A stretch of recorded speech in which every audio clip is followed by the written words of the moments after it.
संक्षिप्त गीता प्रेस गोरखपुर से प्रकाशित है।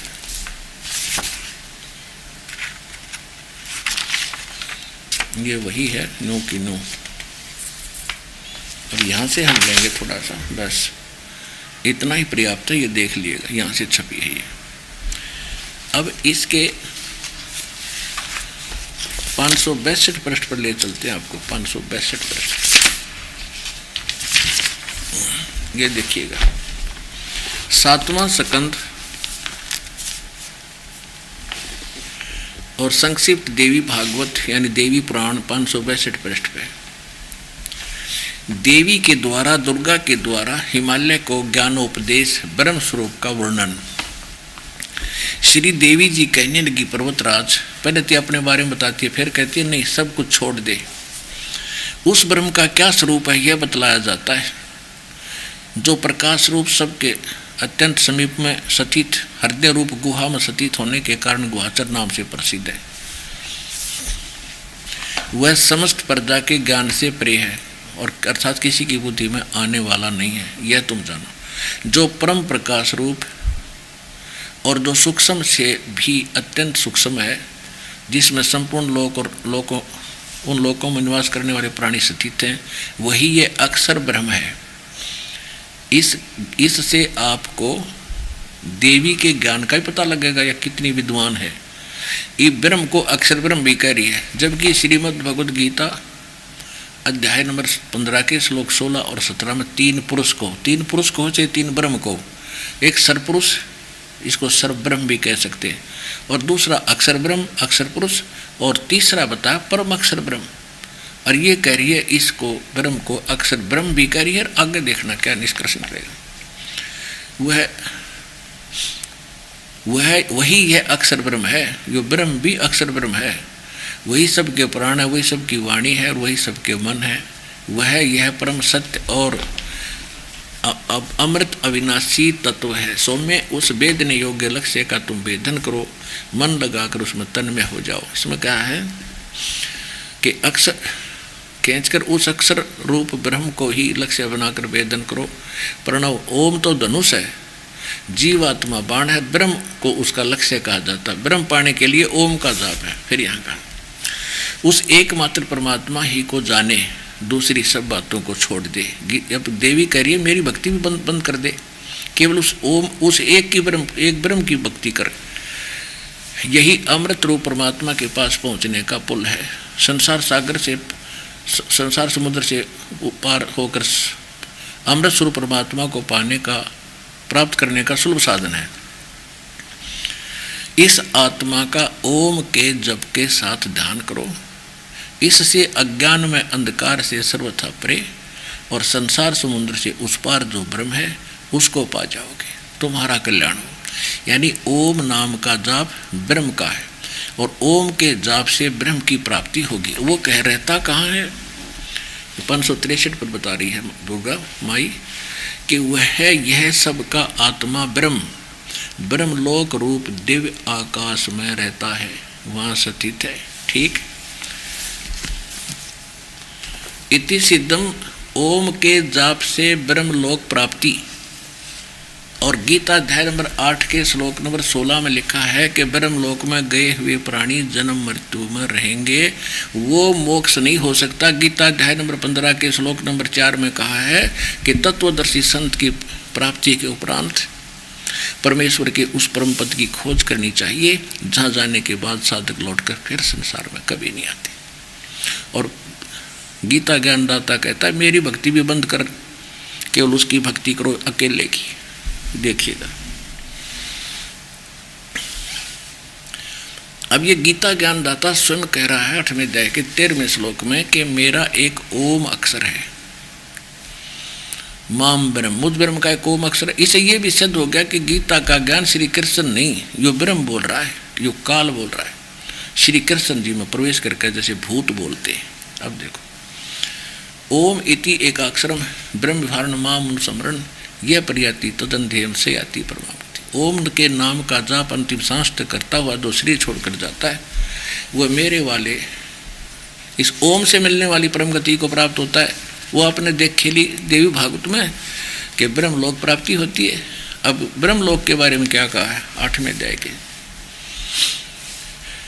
अध्याय के 16वें श्लोक में कहा है कि अर्जुन ब्रह्मलोक तक, ब्रह्मलोक पर्यंत, ब्रह्मलोक में गए हुए प्राणी भी सब लोग पुनरावृत्ति में हैं। ये सटार लगा रखे उन्होंने, और यहाँ इसका विश्लेषण किया है। सटार इस पुनरावृत्ति के बारे में बताया है कि पुनरावृत्ति माने जिनको प्राप्त होकर पीछे संसार में आना पड़े, ऐसे इसको पुनरावृत्ति कहा गया है। अब इन्होंने यहाँ थोड़ी सी गलती की है, परंतु हे कुंती पुत्र, मुझको प्राप्त होकर पुनर्जन्म नहीं होता या कोई बात हुई? ये अनुवाद है इनका। इस जैसे गीता अध्याय नंबर 2 के श्लोक नंबर 12 में और गीता अध्याय नंबर 4 के श्लोक नंबर 5 और 9 में, गीता अध्याय नंबर 10 के श्लोक नंबर 2 में गीता ज्ञानदाता कहता है कि अर्जुन तेरे और मेरे बहुत जन्म हो लिए, तो जो इसकी भक्ति करेगा वो विनाशवान, रियो विनाशवान। तो यहाँ इस मंत्र का अर्थ ये करना अनर्थ कर दिया कि मेरे को प्राप्त करके फिर पुनर्जन्म नहीं होता। इसका अर्थ ये बनता है कि अर्जुन जो ये नहीं जानते कि मुझे प्राप्त होकर भी पुनर्जन्म है अर्जुन, वो ब्रह्मलोक में जाते हैं और ब्रह्मलोक में गए हुए प्राणी भी वापस आते हैं। इसलिए जो ये नहीं जानते कि ब्रह्मलोक में गए हुए प्राणी पुनरावृत्ति में हैं, वो मुझे प्राप्त होकर भी उनका पुनर्जन्म होता है अर्जुन। इसका अर्थ ये बना है, नहीं तो फिर ये सारे श्लोक गलत सिद्ध हो जाते हैं, जिसमें ये खुद कहता है। देखिए गीता अध्याय नंबर 2 के और श्लोक नंबर 12 में,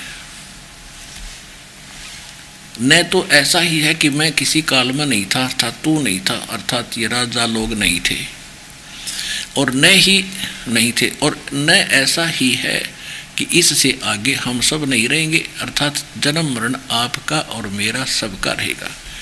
और यहाँ एक और भी कंसेप्ट क्लियर कर दिया है 2 अध्याय के और अध्याय नंबर 2 के और श्लोक नंबर 17 में कि नाश रहित यानी अविनाशी तो उसको जान जिससे सर्वस यह संपूर्ण जगत व्याप्त है, यानी जिसने सारे ब्रह्मांडों की रचना की है। इस अविनाशी का विनाश करने में कोई भी समर्थ नहीं है, यानी गीता ज्ञानदाता से अविनाशी कोई और है। अब 4 अध्याय के 5वें श्लोक में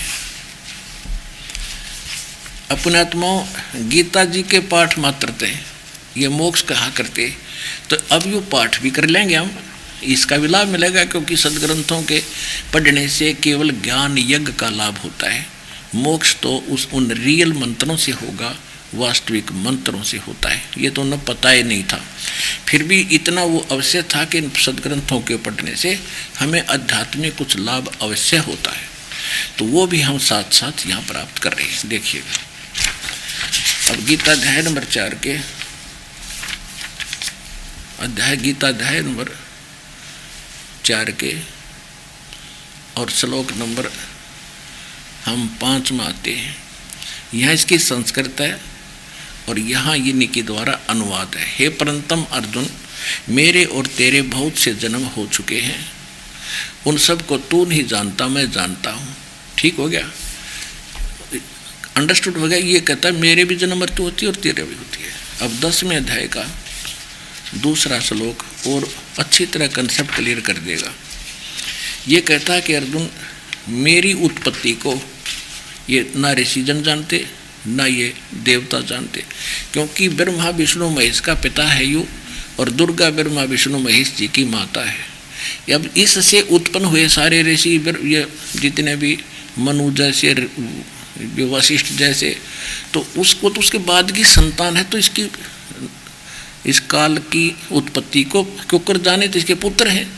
तो पुत्र अपने पिता की डेट ऑफ बर्थ नहीं जान सकता, वो तो दादाजी बतावे, दिन का दिन बता देगा। तो उस दादाजी ने जो सबका रचनहार है, जो सबका पालनहार है, कबीर परमेश्वर ने इनकी सारी उत्पत्ति बता रखी है। अब देखना,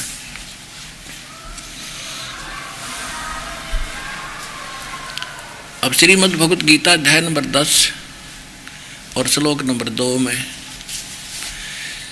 मेरी उत्पत्ति, ये तो गलत है।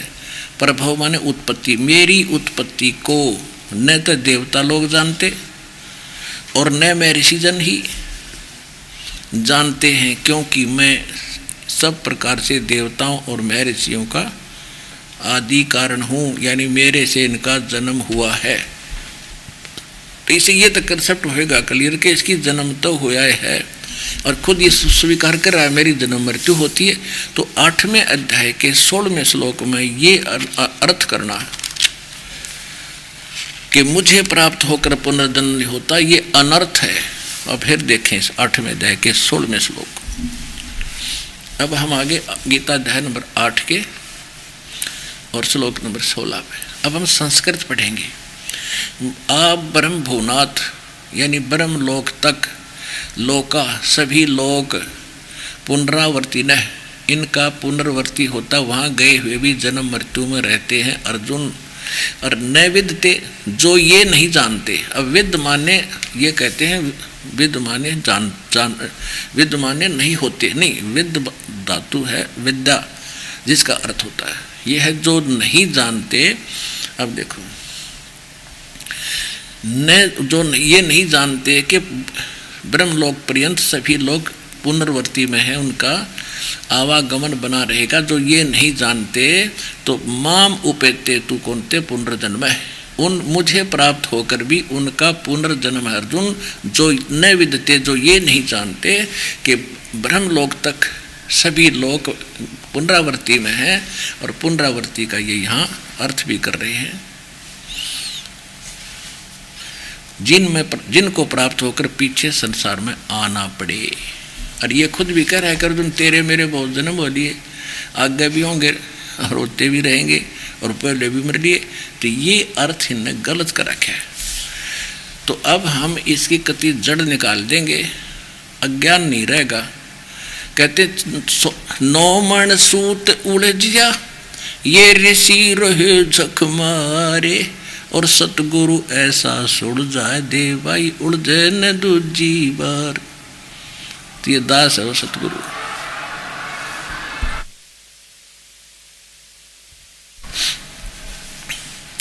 अब हम पढ़ते हैं अध्याय नंबर 15 के श्लोक 1 से लेकर 4 तक।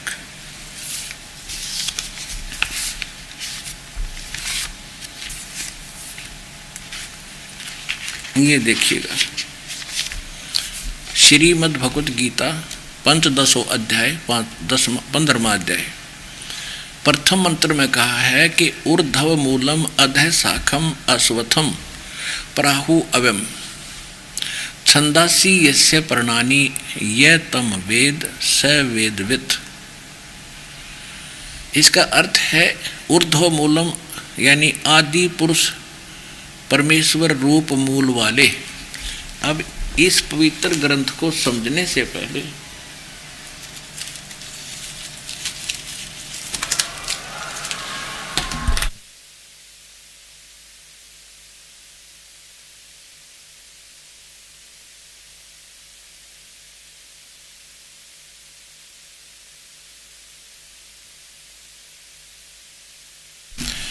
अब ये एक चित्र है, ऊपर को जड़, नीचे को तीनों गुण रूपी शाखा वाला उल्टा लटका हुआ संसार रूपी वृक्ष का।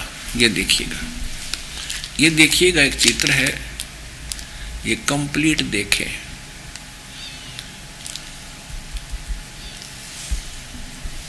अब जो ये कंप्लीट दिखाई देता है, कंप्लीट देखें इसको। ये एक वृक्ष है, ऊपर को जड़ है। अब गीता ज्ञानदाता ने इतना बताया कि ऊर्ध्व मूलम अधः शाखम, ऊपर को मूल यानी जड़ और नीचे को शाखा वाला एक संसार रूपी पीपल का वृक्ष अविनाशी जानो। और जो संत इसके सभी छंद माने विभाग, जड़ कौन भगवान है, तना कौन भगवान है, ये मोटी डार कौन है, और ये तीनों शाखा कौन है, और पत्ते रूप में कौन है, जो ये बतावेगा वो तत्वदर्शी संत है, वो वेद के तात्पर्य को जानने वाला है। तो 600 वर्ष पहले परमात्मा ने अपने सच्चिदानंद घन ब्रह्म ने अपने मुख कमल से यह वाणी बोली थी वो तत्व ज्ञान क्या बता रहा है? अक्षर पुरुष एक पेड़ है, ये सरपुरुष कहो चाहे ज्योति निरंजन कहो या ब्रह्म कहो, ये सरपुरुष कहो वाकी डार और तीनों देवा शाखा है, ये पात रूप संसार। अब क्या कहते हैं?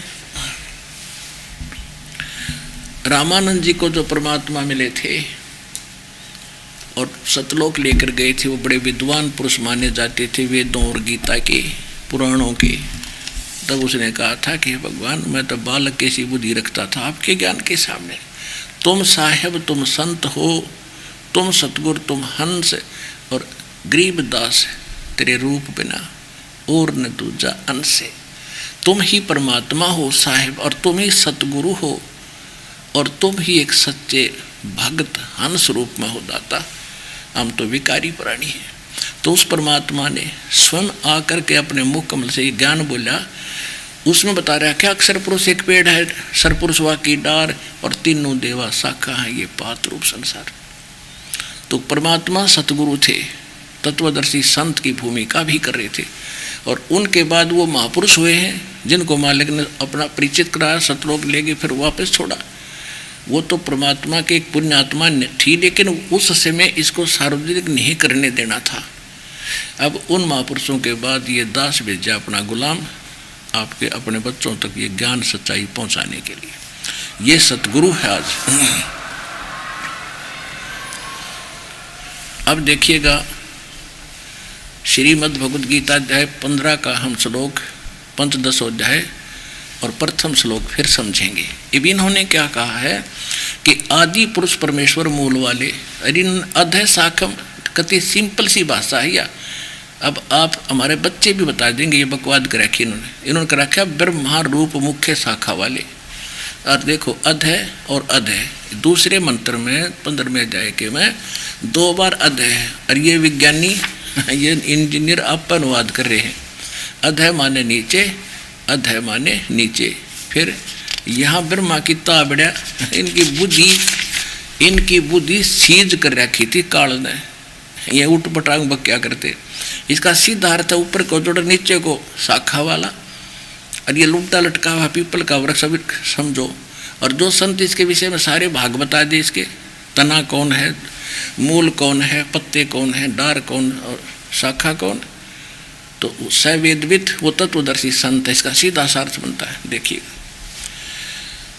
अब ये क्या बताते हैं कि ऊपर को आदि पुरुष परमेश्वर मूल वाले। ये तो सही है कि ऊपर को जो मूल है वो तो आदि पुरुष परमेश्वर यानी सच्चिदानंद घन ब्रह्म है। वो मूल जो सबका पालनहार है, सबका उत्पत्ति करता है और सबका जो है ना मालिक है। तो वो तो मूल मालिक है, वो तो ऊपर है सतलोक में। और वो सतलोक, अलखलोक, अगमलोक और अनामी लोक, वो 4 पोर्शन और हैं ऊपर के अविनाशी स्थान के। तो वो सुदृढ़ हैं, वो कभी नाश में नहीं आते। तो इसमें ये भी जिक्र आगे सांकेतिक है, इसमें ज्ञान ज़्यादा से ज़्यादा गीता में। और संकेत को कोड वर्डों को तो टीचर है समझ सके, ये तो बालक थे, कख भी ना पता था हमारे धर्म गुरुओं को और वेदों और गीता के अनुवाद करताओं को अटपट करके इनका डंगा कर दिया अनुवाद का। अब ये क्या अनुवाद कर रहे हैं? आदि मूल परमेश्वर तो ये जड़ समझो, ये बिल्कुल सही है। इतना फिर यहाँ फिर इनका इंजन स्लप कर गया बुद्धि। अधय शाखम ब्रह्मा रूप मुख्य शाखा वाले, नहीं नीचे को शाखा वाले। संसार रूपी पीपल के वृक्ष को अविनाशी कहते हैं। वेद जिसके इन छंद का अर्थ वेद कर दिया। खाक है, छंद माने विभाग, टुकड़े, पत्ते कहे गए हैं। और उस संसार वृक्ष को जो पुरुष मूल सहित तत्व से जानता है, मूल माने जड़ते लेकर पत्तियां तक बता देगा। स वेदवित वह वेद के तात्पर्य को जानने वाला, अर्थात वो तत्वदर्शी संत है। वो संत तत्वदर्शी संत है जो इसके सारे विभाग बता देगा। तो ये सुन लो इस दास से। अक्षर पुरुष एक पेड़ है और निरंजन सरपुरुष वाकी डारे, तीनों देवा शाखा हैं ये पात रूप संसार। तो ये दास है वो वेदवित, वो तत्वदर्शी संत इस विश्व के अंदर। अब अगले नेक्स्ट प्रश्न मंत्र पर चलते हैं हम। इसमें क्या बताया है, गीता अध्याय नंबर 15 का श्लोक नंबर 2। इसमें उसका अनुवाद इन्होंने क्या कि उस संसार वृक्ष की तीनों गुण रूप है, रजगुण ब्रह्मा, सतगुण विष्णु, तमगुण शिवजी रूप जल से बड़ी हुई नहीं है। ये विषय पर वाला शाखा, ये विषय विकारों वाली शाखा समझो, इसका सीधा सा अर्थ है, इन्होंने गलत कर रखा है। और नीचे और ऊपर सर्वत्र नहीं, नीचे ऊर्ध्व माने ऊपर, अधः माने नीचे, नीचे और ऊपर फैली हुई है। मनुष्य लोक में कर्मानुबंधनी मूलानी, कर्मों के अनुसार हमें यहाँ जकड़े रखने की, बांधे रखने की भी ये मुख्य कारण है। ये संसार रूपी वृक्ष के मूल नहीं, हमारे को कर्मों के अनुसार यहाँ बांधन की, कर्म संस्कारों को जकड़े रखने की ये मुख्य कारण है। तीनों शाखा ब्रह्मा विष्णु महेश, ये नीचे और ऊपर, सभी लोकों में नहीं, ऊपर और नीचे व्याप्त हैं। जैसे इस पृथ्वी लोक पर जो ज्ञान बोला जा रहा था गीता का, ऊपर एक स्वर्ग लोक है, एक नीचे पाताल लोक है। इन तीन लोकों के प्राणियों पर इन ब्रह्मा विष्णु, रजगुण ब्रह्मा, सतगुण विष्णु, तमगुण शिव जी की प्रधानता है। तो इसमें यह बताया कि ऊपर और नीचे ये तीनों शाखा, तीनों गुण रूपी शाखा फैल रही है। अब तीन गुण क्या है, अब ये निर्णय करेगा यहाँ पर।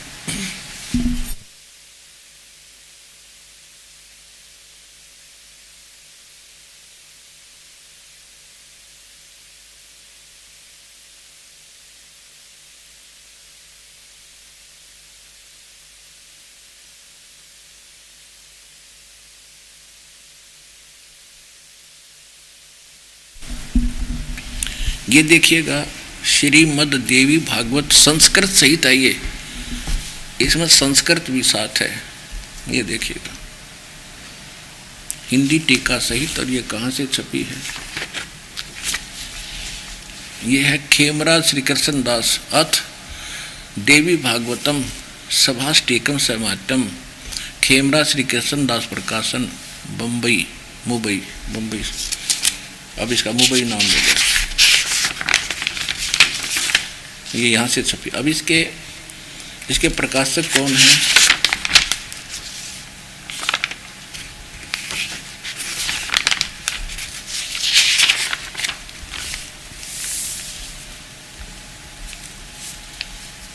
ये खेमरा श्री कृष्ण दास, देखिए आप रहे, ये सारे वही समझो, श्री वेंकटेश्वर प्रेस से बनी। अब इसके हम आपको तीसरे स्कंद पर ले चलते हैं। ये तीसरा स्कंद है, अथ श्री देवी भागवते भाषा टीका युक्ते तृतीय स्कंद प्रारंभते। अब इसके हम 11वें पृष्ठ पर आते हैं। ये 11वां पृष्ठ है तीसरे स्कंद का और अध्याय नंबर 5 का। अब हम पढ़ेंगे, ये 7वां श्लोक यहाँ समाप्त हुआ, 8वां प्रारंभ होता है। भगवान शंकर कह रहे हैं अपनी माता दुर्गा को, हे माता, यदि हमारे ऊपर आप सदा दया युक्त हो तो हमको यानी मुझे तमोगुण किस प्रकार प्रदान किया है, ब्रह्मा रजोगुण और हरि यानी विष्णु जी को सतोगुण किस प्रकार युक्त किए। अब हम संस्कृत पढ़ेंगे। यदि दया धर्मना, ये 7वां श्लोक अंत हुआ, 8वां प्रारंभ हुआ। यदि दया धर्मना न सदा अंबिके कथम अहम विहित च, यदि आप सदा हमारे ऊपर दयावान हैं तो मुझे क्यों बना दिया, कथम माने क्यों बना दिया, तमोगुण है, मुझे तमोगुण क्यों बना दिया। कमल से उत्पन्न होने वाले ब्रह्मा को रजोगुण क्यों असंभव यानी बना उत्पन्न कर दिया, और सुविहित क्यों सतोगुणो हरि, और विष्णु जी को सतोगुण क्यों बना दिया। इति सिद्धम रजगुण ब्रह्मा सतगुण विष्णु तमगुण शिव जी।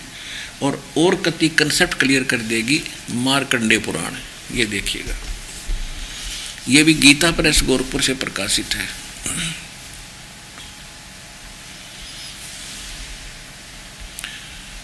और हिंदू धर्म के श्रद्धालु गीता प्रेस गोरखपुर से प्रकाशित पुस्तक को रजिस्ट्री कैसा मानते हैं, जैसे तहसील में रजिस्ट्री और इंतकाल हो जाया करे, फाइनल, नो प्रॉब्लम। तो यहाँ देखिएगा संक्षिप्त श्री मार्कंडेय पुराण और पृष्ठ 122 पर हम थोड़ा सा देखेंगे। मार्कंडेय जी बोले मुने, अब यहाँ जाते इसके कति सामने, कि रजोगुण प्रधान ब्रह्मा, तमोगुण प्रधान रुद्र और सत्व प्रधान विष्णु, विश्व पालक विष्णु जी हैं, और यही 3 देवता हैं और यही 3 गुण हैं। हो गया स्पष्ट। अब हम फिर आते हैं उस पवित्र सदग्रंथ श्रीमद् भगवत गीता पर। अब गीता ज्ञानदाता ने संकेत कोडवर्ड बताए हैं कि ऊपर को जड़ और नीचे को तीनों गुण रूपी शाखा वाला। होय होय, ये देखना। अब हम दूसरा मंत्र पढ़ेंगे 15वें अध्याय का दूसरा। अब हम प्रथम हमने पढ़ लिया, वो तत्वदर्शी संत है जो इनके सब विभाग बता देगा। अब दूसरे में क्या कहा है कि उस संसार रूपी वृक्ष की तीनों गुण रूप, रजगुण ब्रह्मा, सतगुण विष्णु, तमगुण शिव जी, ये समझ लेना। विषय परिवाला, विषय परवाला शाखा, विषय विकारों की ये शाखा समझो, ये तो शाखा है। नीचे और ऊपर, ऊपर स्वर्गलोक में, नीचे पाताल लोक में, पृथ्वी लोक पर ज्ञान बोला ही जा रहा है, फैली हुई है। और मनुष्य लोक में यानी इस पृथ्वी पर ये कर्मानुसार, कर्मानुबंधनी मूलानी, कर्मों के अनुसार हमें यहाँ फंसाए रखने की मुख्य कारण है। और नीचे और ऊपर फैली है, ऊपर स्वर्ग और नीचे पाताल और ये पृथ्वी लोक, इन तीन शाखा हैं ये इसकी, ये सिद्ध हो गया।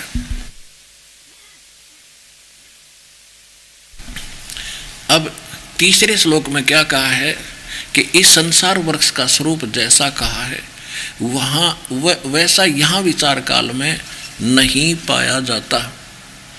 अब गीता ज्ञानदाता कहता है कि मैं इस सृष्टि रचना के बारे में कंप्लीट नहीं बता सकता, क्योंकि ये विवाद में पैदा हुआ भगवान से, और इसका आदि अंत से मैं परिचित नहीं हूँ। और यहाँ तेरे मेरे गीता जी के डिस्कशन में, विचार विमर्श में मैं नहीं बता पाऊंगा। वो अफसल छोड़ दे दिया कि तत्वदर्शी संतों से पूछो। स्पष्ट हो गया कि ये भी अल्पज्ञ है और गीता ज्ञान कंप्लीट नहीं है, फिर भी जितना है वो गलत नहीं है, ये भी मानना पड़ेगा। देखिएगा, इसका आदि अंत नहीं पाया जाता। इस संसार वृक्ष का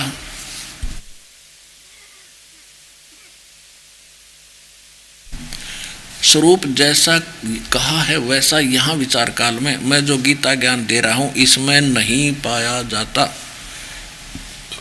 मैं नहीं बता पाऊंगा, क्योंकि न इसका आदि है और न इसका अंत है। यानी इसको पता नहीं, आदि अंत जिसने रची है वो बता होगा, और न इसकी अच्छी रूप प्रकार सतिथि है। इससे इसलिए इस अहमता नहीं, सुविरुद्ध मूलम अश्वत्थम दृढ़ेन असंख्येन शस्त्रेण छित्वा। अब सुविरुद्ध मूलम, इस संसार रूपी वृक्ष की जो मूल है वो तो ऊपर है, वो पूर्ण परमात्मा, और जहाँ वो रहता है वो दृढ़ स्थान है, अविनाशी स्थान है। तो इसका अर्थ ये है कि उस दृढ़ मूल वाले, यानी जो परमात्मा का सबसे स्थायी अविनाशी स्थान है, वो कभी नाश में नहीं आता, उस स्थान वाले संसार रूपी वृक्ष को और तत्व ज्ञान रूपी शस्त्र के द्वारा काट कर, यानी अच्छी तरह समझ कर तत्वदर्शी संत के पास जाकर, इन्होंने गलत अनुवाद कर रखा है, इन्होंने वैराग रूप शस्त्र करा नहीं, तत्व ज्ञान का जिक्र चलता रहा, तत्व ज्ञान रूपी शस्त्र से काट के उसके पश्चात देखिए। अब तीसरा पढ़ रहे हैं हम, सुविरुद्ध मूलम, इस सुरूढ़ मूलम, सुविरुद्ध मूलम, इस अति दृढ़ मूल वाले यानी उस अविनाशी स्थान में रहने वाले भगवान को, इस पीपल के वृक्ष को, यानी उस संसार की जानकारी को, दृढ़ माने दृढ़ यानी कति सच्चा, असंख्य शस्त्रेण, ये वैराग रूप शस्त्र नहीं, तत्व ज्ञान रूपी शस्त्र द्वारा काट कर, यानी उस तत्वदर्शी संत के मिलने के उपरांत उससे ये ज्ञान समझकर। अब चौथा 15वें अध्याय का चौथा श्लोक में क्या कहा है, ये चौथा श्लोक है 15वें अध्याय का। उसके पश्चात परमेश्वर के उस परम पद रूप परमेश्वर को, ओए होए, उसके पश्चात परम पद रूप परमेश्वर को भली भांति खोजना चाहिए, जिसमें गए हुए पुरुष यानी साधक फिर लौटकर संसार में नहीं आते, और जिस परमेश्वर से, ओए होए, यानी इस संसार रूप पुरातन माने पुराने, यानी इस आदि सनातन संसार रूप वृक्ष की प्रवृत्ति विस्तार को प्राप्त हुई है, और उसी आदि नारायण के मैं शरण हूँ। इस प्रकार दृढ़ निश्चय करके उस परमेश्वर का मनन और निधि दासन प्रभुदेव माने उसकी पूजा करनी चाहिए। सिद्ध हो गया कि उस तत्वदर्शी संत की प्राप्ति के उपरांत परमेश्वर के, इसका अर्थ ऐसे बनता, परमेश्वर के उस परम पद की खोज करनी चाहिए, उस सतलोक की, जहाँ जाने के बाद साधक फिर लौटकर कभी संसार में नहीं आते, और केवल उसी की भक्ति कर अपने भी कहता कि नहीं मेरी भी छोड़ दे। तो पुण्यात्मा, अब गीता अध्याय नंबर 15 के श्लोक नंबर 16 और 17 में आपको दिखाते हैं। इसमें 3 पुरुष हैं, सरपुरुष, अक्षर पुरुष, और तीसरा वो परम अक्षर पुरुष। ब्रह्म, सरब्रह्म कहो, सर पुरुष कहो, फिर अक्षर ब्रह्म कहो चाहे अक्षर पुरुष कहो। अब ये सरपुरुष है, जो सरब्रह्म है, ज्योति निरंजन काल है, ये केवल 21 ब्रह्मांड का स्वामी है, प्रभु है, मालिक है। ब्रह्म माने भी भगवान होता है, लेकिन ये प्रथम श्रेणी में आ गया, यो भी भगवान को आवा यहाँ पर मालिक। और इससे नेक्स्ट यो अक्षर ब्रह्म है, और इससे अगला जो है परम अक्षर ब्रह्म है, वो तीसरे नंबर का परमात्मा, वो परम अक्षर ब्रह्म है, वो वास्तव में अविनाशी है। ये भी स्पष्ट क्लियर होता है इसमें गीता अध्याय नंबर 15 के। और श्लोक नंबर अब 16 में पढ़ेंगे हम। इसमें द्वौ इमौ पुरुषौ लोके सरय च अक्षर एवं च सरय सर्वाणी भूतानि कुटस्थ अक्षर उच्यते। इसका सीधा अर्थ है कि संसार में, इस मिट्टी वाले लोक में इस काल का, सरपुरुष का और अक्षर पुरुष के जो जितने भी ये ब्रह्मांड हैं, ये नासवान हैं। तो इसको सारे को एक लोक कहा है कि इस लोक में 2 पुरुष, 2 प्रभु माने जाते हैं।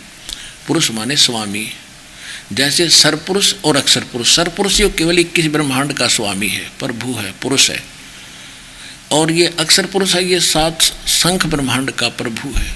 और इनसे जो हटकर जो तीसरा परम अक्षर ब्रह्म है, वो असंख्य ब्रह्मांड का स्वामी है, प्रभु है, पुरुष है, जिसके अंतर्गत सरपुरुष और अक्षर पुरुष के भी आते हैं। अब देखना, अब हम यहाँ पढ़ रहे हैं 15वें अध्याय का 16वां श्लोक, इन्हीं का अनुवाद पढ़ते हैं। इस संसार में नासवान और विनाशी भी ये 2 प्रकार के पुरुष माने प्रभु हैं, स्वामी हैं, मालिक हैं, 2 प्रकार के। और संपूर्ण प्राणियों के शरीर तो नासवान है, जीवात्मा से मरती नहीं। इसका सीधा सा अर्थ है कि सर माने नासवान होता है, अक्षर माने अविनाशी होता है। ये अक्षर पुरुष की आयु बहुत घनी है, इसलिए ये अक्षर अविनाशी दिखाई देता, पर ये वास्तव में अविनाशी नहीं है। जैसे एक तो ये चीनी मिट्टी के बने हुए कप और प्लेट हो, एक स्टील का बना हुआ प्लेट हो, कप हो, तो चीनी वाले बने हुए इस मिट्टी के कप से तो आप अंडरस्टूड है कि हाथ से छूटा टूटा, टुकड़े टुकड़े। तो ये स्थिति तो है सरपुरुष और इसके जितने प्राणी इसके अंतर्गत हैं, इसके लोक की। और अक्षर पुरुष की समझ लो स्टील का कप, स्टील में भी जंग लग गएगा और एक दिन वो विनाश में आओगा, पर समय घना लगेगा, नो आसानी तो ना टूटे, इसलिए उसको भी अक्षर कह दिया, इस अक्षर पुरुष को। नहीं, अक्षर माने वैसे तो अविनाशी होता, अक्षर पुरुष माने अविनाशी परमात्मा, लेकिन ये अविनाशी दिख है पर अविनाशी नहीं है। इसका निर्णय फिर 17वें श्लोक में कहा है कि वास्तव में अविनाशी थे, इनसे हटकर कोई और है। ये देखिए, इस संसार में नासवान और विनाशी भी ये अक्षर माने अविनाशी होता है। तो लेकिन से दो प्रकार के पुरुष हैं, नाशवान और विनाशी भी। संपूर्ण और सभी प्राणियों के शरीर तो नाशवान, जीवात्मा किसी की मरती है नहीं, ये तो अंडरस्टूड है। अब फिर तुरंत कहा है 17वें श्लोक में कि उत्तम पुरुष है, पुरुषोत्तम तो अन्य है, जो तीनों लोकों में प्रवेश करके सबका धारण पोषण करता है, जिसको परमात्मा कहा जा सकता है, और वास्तव में वो अविनाशी है। ये देखो, तो इसे सिद्ध हुआ के ऊपर वाले तो अविनाशी हुए नहीं, वो तो नाशवान हुए। 15वें अध्याय का 17वां श्लोक, 15वें अध्याय का 17वां श्लोक, 16वां पढ़ लिया। उत्तम पुरुष तु अन्य परमात्मा इति उदाहरत है, ये लोग त्रयम आविष्य विभर्ति अवैश्वर्य, अवे माने अविनाशी। उत्तम पुरुष तो अन्य ही है, इन दोनों से कोई और है, इन दोनों से। उत्तम पुरुष है तो अन्य, उत्तम पुरुष तो कोई अन्य ही है, और है, जो तीनों लोकों में प्रवेश करके सबका धारण पोषण करता है। अविनाशी परमेश्वर परमात्मा इस प्रकार कहा गया है। अंडरस्टूड हो गया? गीता ज्ञानदाता सरपुरुष है, 21 ब्रह्मांड का स्वामी, और अक्षर पुरुष भी नाशवान है, ये 7 संग ब्रह्मांड का स्वामी है। और इसलिए कहा कि इन दोनों से हटकर है वो उत्तम पुरुष, जो तीनों लोकों में प्रवेश करके सबका धारण पोषण करता है। अब संसार रूपी वृक्ष की जो मूल है, उसी से सबका धारण पोषण होता है, जड़ से। तो सर्व का पालक परमात्मा पूर्ण ब्रह्म सत्पुरुष कबीर साहब है, वर्म अक्षर ब्रह्म है। अब यहाँ थोड़ी सी धारणा इन अज्ञानी कुछ और फैला देते हैं कि रामपाल 15वें अध्याय के 18वें श्लोक के बारे में ना बोलता, ये हमारे कोर्स तक बाहर का है, जो विषय दास लेकर चलता है। लेकिन आज यो बताऊंगा, इसका अर्थ ये है, देख पढ़ कर सुनो। ये 18वें अध्याय में ये क्या कहता है गीता ज्ञानदाता, क्योंकि मैं नाशवान जड़ वर्ग से तो सर्वथा अतीत हूं, और अविनाशी जीव आत्मा से भी मैं उत्तम हूं, इसलिए लोक और वेद में पुरुषोत्तम नाम से प्रसिद्ध हूं।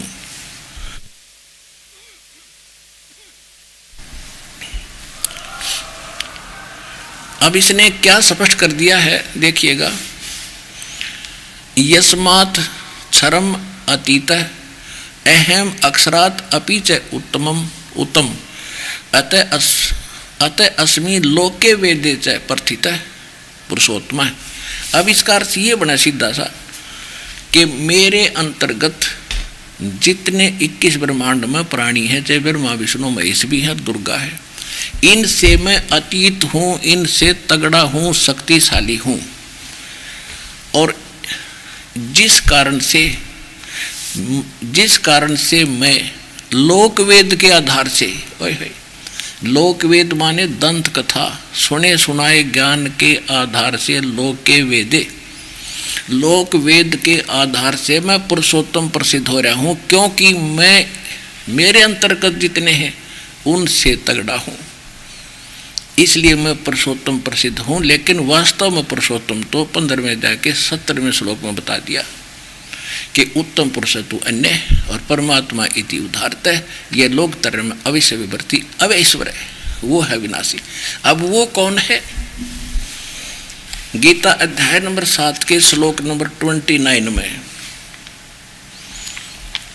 गीता ज्ञान दाता कह रहा है कि अर्जुन, जो साधक केवल जरा और मरण, जन्म मरण माने मृत्यु और जरा माने वृद्ध अवस्था, बुढ़ापे के दुख से और मृत्यु के दुख से जो छूटने का प्रयत्न करते हैं, वे तत् ब्रह्म विदु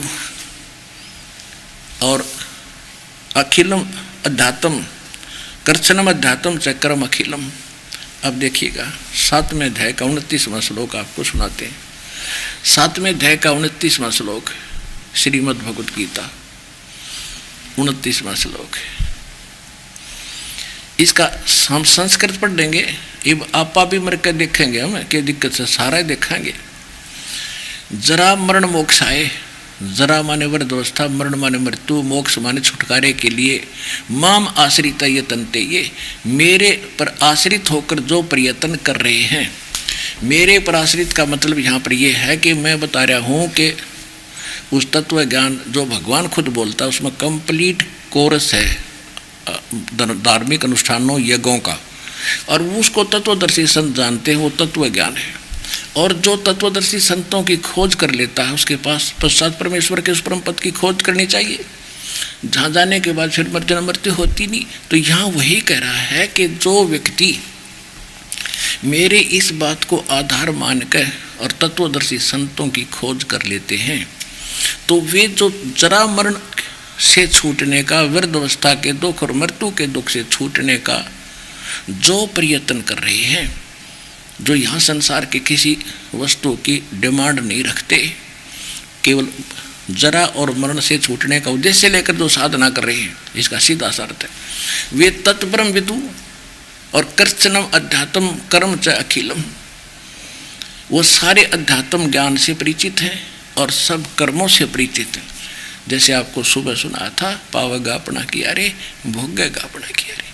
जैसे तुमने उस तरह का मैल नहीं देखा और धर्मराज के तिल तिल का लिखा, कि वो संत उस अध्यात्म ज्ञान से और पूरे तत्व इन सब कर्मों से परिचित है, वही जरा और मन से छूटने का प्रयत्न कर रहा है। अब देखो, जरा मरण मोक्षाय 7वें अध्याय का गीता जी का, हम यहाँ आगे 29वें में 29 में, जरा मरण मोक्षाय, जरा वृद्धावस्था और मृत्यु से जो छुटकारा पाने के लिए मेरे आश्रित होकर माम आश्रित है जो प्रयत्नशील हैं, ते वे ब्रह्म तत्व विदु, विदु माने जानते हैं उस तत्व ब्रह्म को, और कृष्णम माने सारे अध्यात्म, और कर्म से अखिलम सब कर्मों से परिचित हैं, वही व्यक्ति जरा और मरण से छूटने का प्रयत्न कर रहे हैं।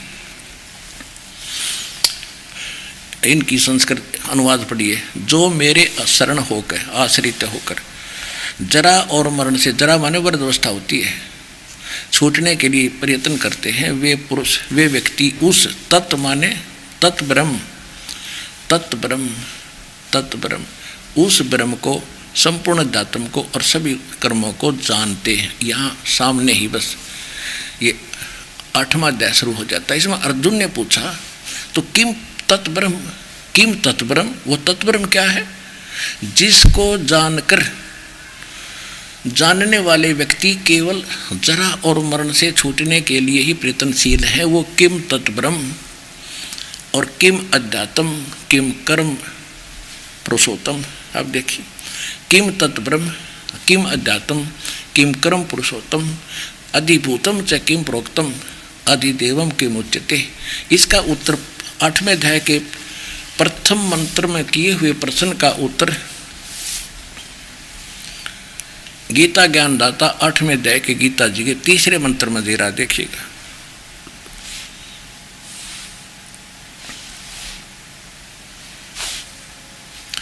ये 3रा मंत्र है, वह अक्षरम ब्रह्म परमम, वह परम अक्षर ब्रह्म है, वह परम अक्षर ब्रह्म है।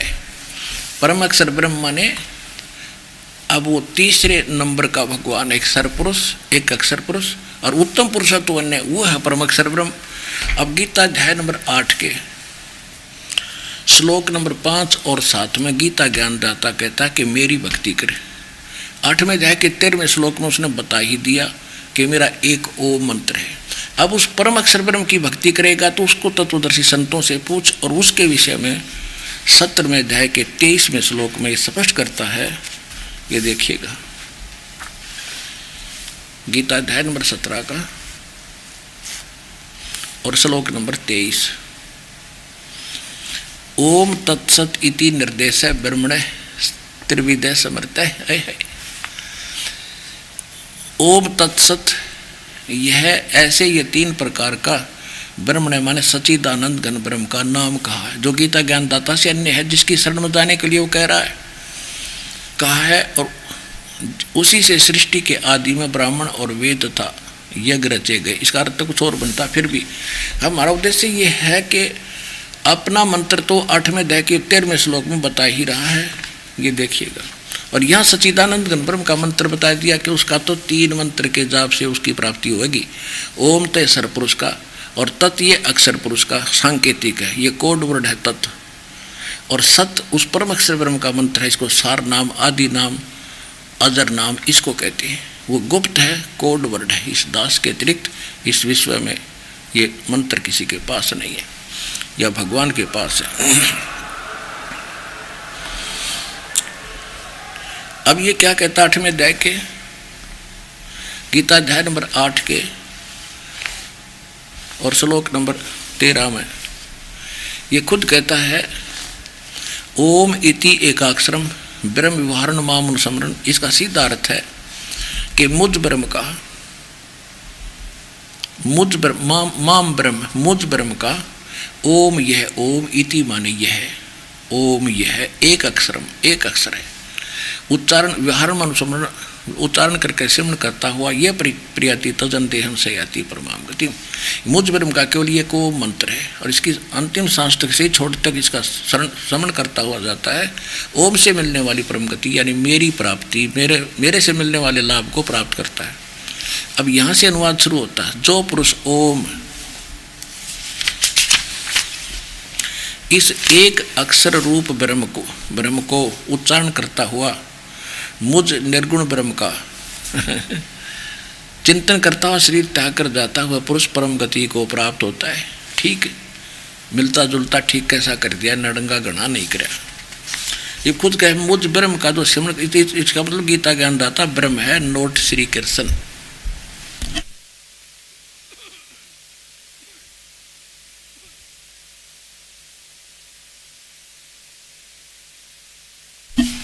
अब हम आते हैं 8वें अध्याय का। अब तीसरे मंत्र में ये बता दिया कि वो परम अक्षर ब्रह्म है। अब 8वें अध्याय के 5 से लेकर 10 तक एक निर्णायक ज्ञान है श्रीमद् भगवद गीता में। देखिएगा 8वें अध्याय का 3 में तो आपने पढ़ ले लिया कि वो परम अक्षर ब्रह्म है, और 5वें में ये क्या कहता है, 5वें में कहता है कि जो पुरुष अंत काल में भी मुझको स्मरण करता हुआ शरीर त्याग कर जाता है वह मेरे साक्षात रूप को प्राप्त होता नहीं। स मद भावम याति यानी मेरे भाव में भावित रहता है। इसका सीधा अर्थ है वो मेरे में उसकी लगन बनी रहती है, इसमें संशय नहीं। और छठे का अर्थ है ये, छठे का तो ये अर्थ है सीधा सा, दास वैसे बता देगा कि इस जहाँ आशा तहाँ बासा हुई। इसका अर्थ है कि जो जिसको जिस भी इष्ट की सिमरण करता हुआ शरीर छोड़कर जाता है उसी को प्राप्त होता है, उसी में उसका भाव रहता है। ये छठे का ये अर्थ देखिए। हे कुंती पुत्र, अंत काल में जिस जिस भी भाव को सिमरण करता हुआ शरीर का त्याग करता है उसको ही प्राप्त होता है और सदा उसी में भावित रहता है। बिल्कुल ठीक है। अब जो जिस इष्ट जिसको सारी उम्र जिस इष्ट मान कर पूजा है तो उसमें भाव भी रहेगा और उसी को प्राप्त होगा। अब यहाँ 7वें में कह रहा है कि अब तुम मेरा भजन भी कर और युद्ध भी कर, डोंट वरी, तो मुझे ही प्राप्त होगा। सीधी सी बात है। ये देखो 8वें अध्याय का अब ये छठा पड़ गया 7वां। इसलिए हे अर्जुन, तू सब समय में मेरा स्मरण कर और युद्ध भी कर, यानी युद्ध भी कर, काम करते करते सिमरण करना है, प्रत्येक सदग्रंथ प्रमाणित कर रहा है। और मुझ में अर्पण किए हुए मन बुद्धि युक्त होकर तू निसंदेह मुझे ही प्राप्त होगा। अब 8वें अध्याय के 7वें श्लोक तक तो इसने अपनी बता दी। अब ये कहता सच्चिदानंद ब्रह्म की भक्ति करेगा तो मुझे मालूम नहीं, तत्वदर्शी संत बताओगे। अब आगे देखो, अब गीता अध्याय नंबर 8 का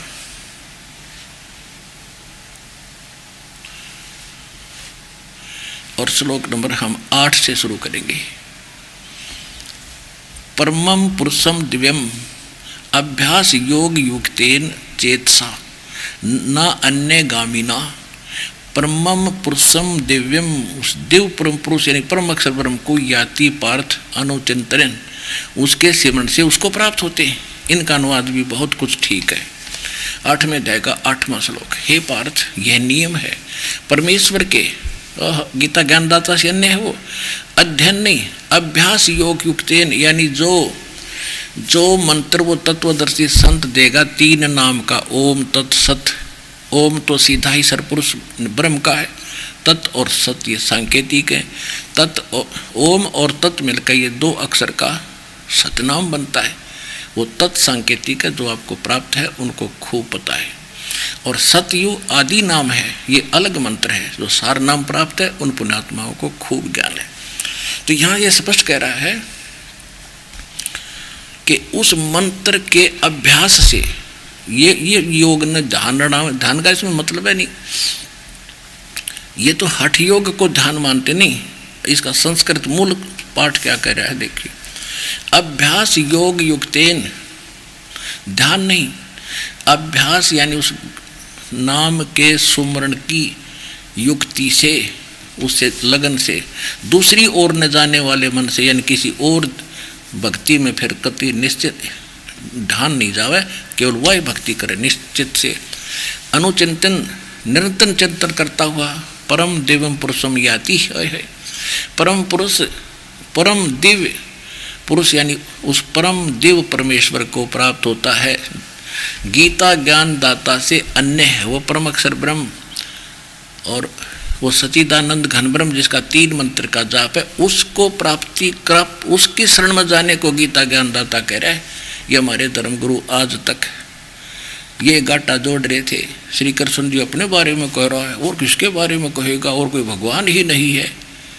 ये था बच्चों की व्याख्या, जिनको कुछ भी कह का पता नहीं सदग्रंथों का। और ये धर्म गुरु और आचार्य शंकराचार्य पद पर विराजमान हो गए, इन अपना नाश करा जीवन का, आराम डबो दिए। अब समय है पुण्यात्माओं, समझा है तो सिर धर पाओ, और नहीं रह सदाओ। अब आगे देखो, 8वें अध्याय का 9वां श्लोक हम फिर पढ़ेंगे। 8वां तो पढ़ लिया, 9वें फिर इसमें परमात्मा का नाम भी लिखा है, लेकिन ये विषय अलग हो जाएगा। अब यहाँ करेंगे जो कवियम सर्वे कर दिया। कवियम ये लिखना था, जो कबीर देव है अनादि, सबके नियंत्रता, सूक्ष्म से भी अति सूक्ष्म, सबके धारण पोषण करने वाले, अचिंत स्वरूप और सूर्य के सदृश चेतन। सूर्य यानी अब देखो, हे निराकार बताओ भगवान ने, और इसमें लिखा हो तो सूर्य जैसा है, सूर्य का निराकार है, तो ऐसे परमात्मा सौ प्रकाशित तो उसका शरीर सूर्य के सदृश, नित्य चेतन प्रकाश, अविद्या से अति परे, सच्चिदानंद घन परमेश्वर का जो सेवन करता है। अब 9वें में 8वें अध्याय के 9वें श्लोक में, 9वां हो लिया, 10वां पढ़ेंगे। वह भक्ति युक्त पुरुष यानी उस परमात्मा की भक्ति करने वाला, योग बल से यानी भक्ति की साधना के बल से, उसकी शक्ति से भ्रकुटी में के मध्यम में प्राणों को अच्छी प्रकार स्थापित करके फिर निश्चल मन से सिमरण करता हुआ उस तम या उस अज्ञान अंधकार में छपे हुए इस परमात्मा के दिव्य रूप पर, दिव्यम परमम पुरुषम, परम अक्षर ब्रह्म को, उस दिव्य परम पुरुष को गीता ज्ञान दाता से अन्य को ही प्राप्त होता है। आ गया समझ में? अब ये किसके शरण में जाने को कह रहा है गीता ज्ञान दाता? कि उस परम अक्षर ब्रह्म की शरण में जा। और वो परम अक्षर ब्रह्म कौन है?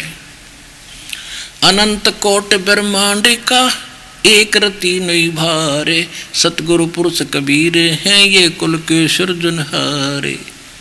वो कौन कबीर? हम सुल्तानी नानक तारे, दादू को उपदेश दिया, जात दुलाहा भेद न पाया, वो कैसी मोहे कबीर हुआ।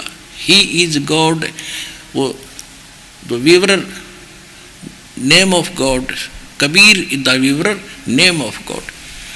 वो कबीर दुलाहा है उस परमात्मा का नाम।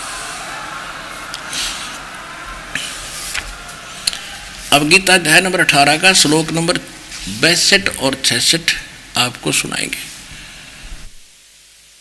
पुण्यात्माओं, कितना बढ़िया मौसम, ये समय बार बार नहीं मिलेगा आपको। आपके ना जाने कौन से जन्म के इतने ढेर सारे गुण थे जो आपको परमात्मा यहाँ ले आए। और इब्दास की ड्यूटी है कि आपने कति तृप्त करूं आपकी आत्मा को इस ज्ञान से।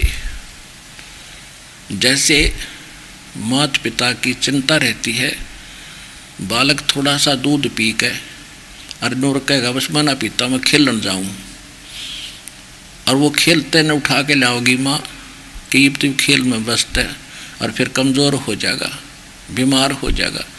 ज़बरदस्ती दूध पिलाती है और पीते पीते भी उन्हें सोचा भी एक बार माँ छोड़ देर मैं जाऊँ खेलन फटाफट। तो वह फिर भी उसको पिलाकर फिर छोड़ देती है कि जा खेल ले बेटा। तो आप जो संसार रूपी क्रियाओं में खेल रहे हो, तो यहाँ आपको मालिक लाया उठा के, और ये दास है वो माँ का रोल कर रहा है, आपको परमात्मा का अमृत दूध पिला रहा हूँ, आपकी आत्मा को तृप्त कर रहा हूँ। और यहाँ भी कुछ भक्त बैठे हैं, सुबह जल्दी वहाँ जाना है, फिर वहाँ पकड़ूंगा ट्रेन, घर पहुँचना, कोई बात ना, यूँ दूध पी जाओ फिर चले जाइयो, फिर आ जाइयो।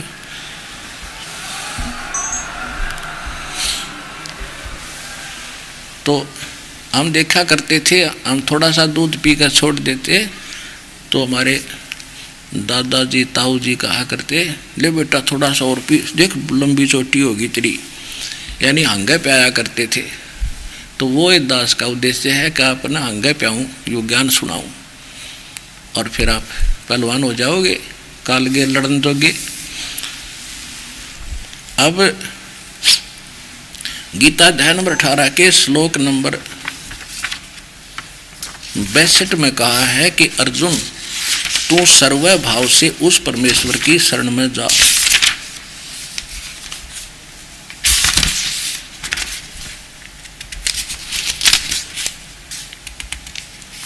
ये देखिएगा, गीता अध्याय नंबर 18 का श्लोक नंबर 62,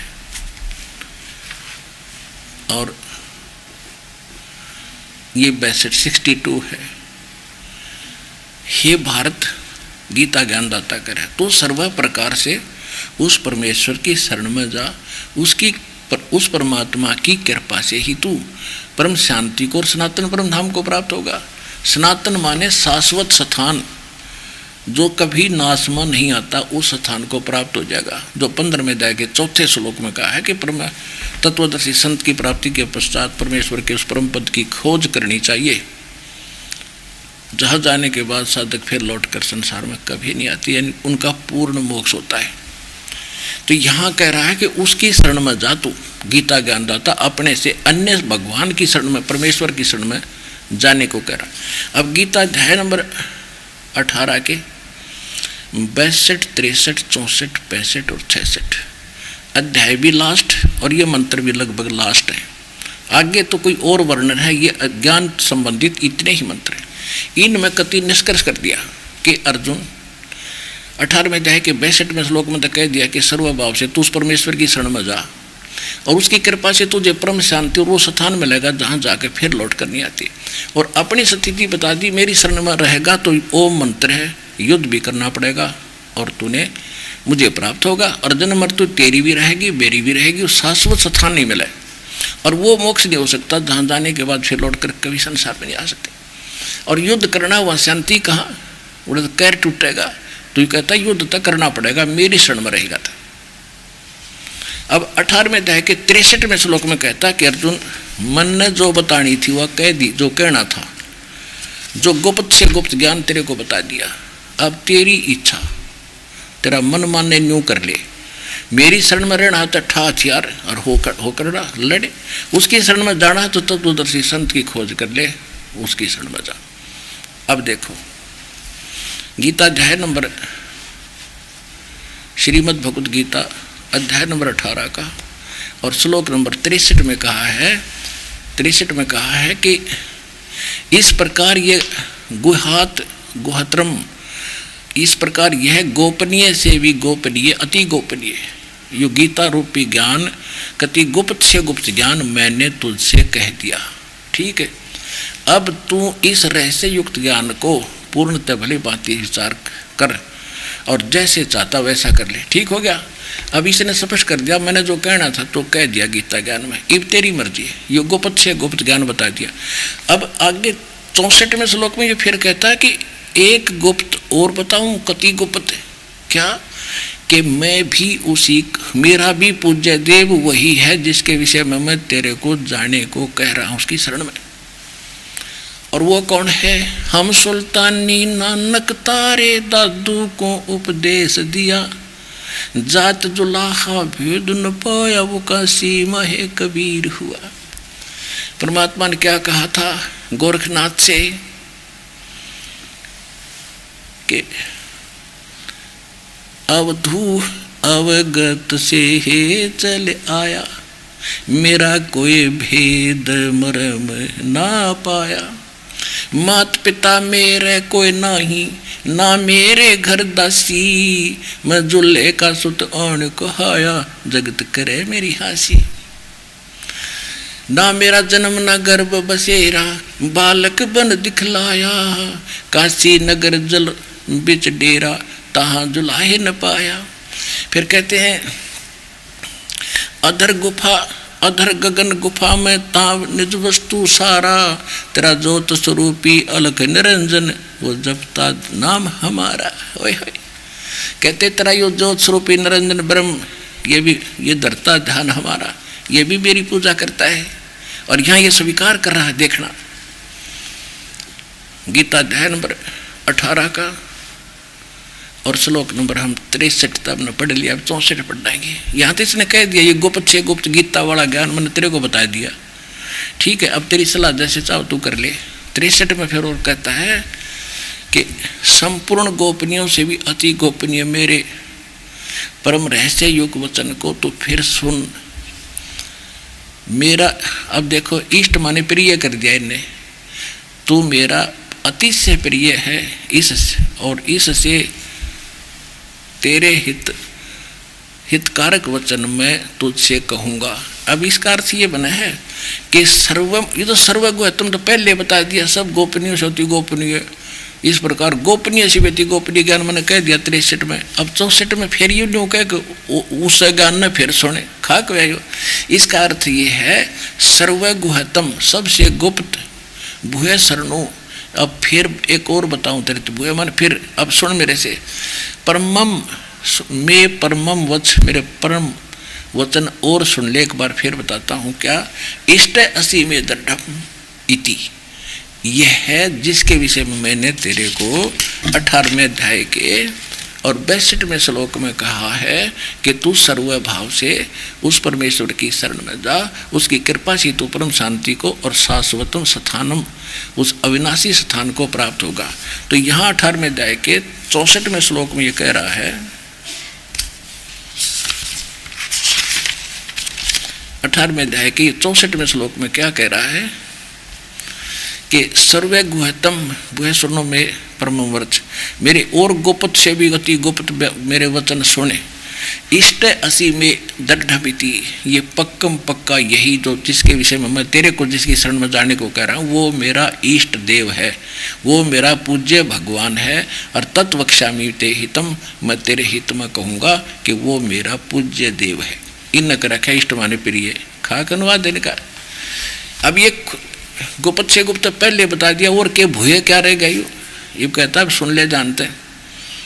अब बताता हूँ तेरे को कि उसकी मैं भी उसकी पूजा करता हूँ। और भगवान कहता है कि अदर गगन में भंवर गुफा तान्यस्त वस्तु सारा, और तेरा ज्योत स्वरूपी अलख निरंजन वो डरता ध्यान हमारा। और ये खुद स्वीकार करता कि वो मेरा इष्ट देव है। अब आगे क्या बताता है 18वें अध्याय के 65वें श्लोक में, ये कहता है कि मुझ में मन वाला हो, मेरा भक्त बन, मेरा पूजन करने वाला हो और मुझे प्रणाम कर नमस्कारू, मुझे नमस्कार यानी प्रणाम कर। ऐसा करने से मुझे ही प्राप्त होगा। इससे सत्य तुझसे मैं सत्य प्रतिज्ञा करता हूँ, क्योंकि तू मेरा प्रिय माने प्रिय और भगत है, तो मेरा प्रिय है। अब ये क्या कह रहा है कि देखो मैं भी जिसके विषय में जाने को मैं तेरे को कह रहा हूँ उस परमेश्वर के विषय उसकी मैं भी पूजा करता हूँ। तेरे साची बता दी, गुप्त से गुप्त और बता दिया। अब एक अगर मेरी शरण में रहना है तो मैं प्रतिज्ञा करता हूँ कि तो मुझे प्राप्त होगा। अंडरस्टूड तो पहले भी कह दिया इसने। दूसरे अध्याय के 7वें श्लोक में गीता ज्ञानदाता को अर्जुन खुद कह रहा है कि मैं आपकी शरण हूँ और मेरी बुद्धि इब काम करना छोड़गी, आप जैसे उचित समझो मुझे गाइड करो। ये पहले उसकी शरण में था, ईब को मेरी शरण में आ जा। कोई बात वर्तमान जाना होता है, इन्होंने आना कर रखा है। अब 10 मिनट के सत्संग में इनकी सारी पोल खोल दूंगा, ध्यान से सुनिए।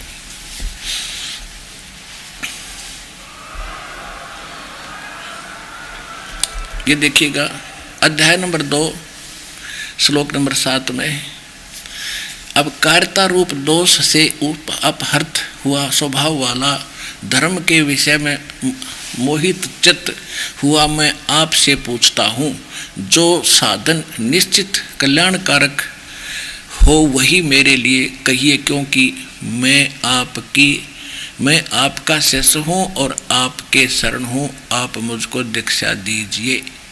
हो गया। ये तो पहले कहे मैं आपकी शरण हूँ और मेरे हित में जो बात हो वह बता दे, मेरी बुद्धि काम करना छोड़ेगी। अरे ये न्यू के 18 में जाए कि 66वें श्लोक में या 62वें श्लोक में कि मेरी शरण में आ जा, नहीं, ये इनका अनुवाद गलत है। अब देखो अध्याय नंबर 66 में इन्होंने कैसा गफला कर दिया गलत। देखो 18वें अध्याय के 62वें श्लोक में 66 में अध्याय 18वें अध्याय के अब 65 पढ़ लिया हमने। इसमें यह कह रहा है कि मैं तू मेरी पूजा कर, मुझे नमस्कार कर। अपने को तो केवल नमस्कार करने की कह रहा है। और तत्वदर्शी संत चौथे अध्याय के 34वें श्लोक में जो तत्वदर्शी संत है कहते उसको दंडवत प्रणाम करना। ये देखिएगा, ये अध्याय नंबर 4 का। अब इसी से डिफरेंशिएट हो जाएगा अपने शक्ति और ताकत का और सच्चाई का।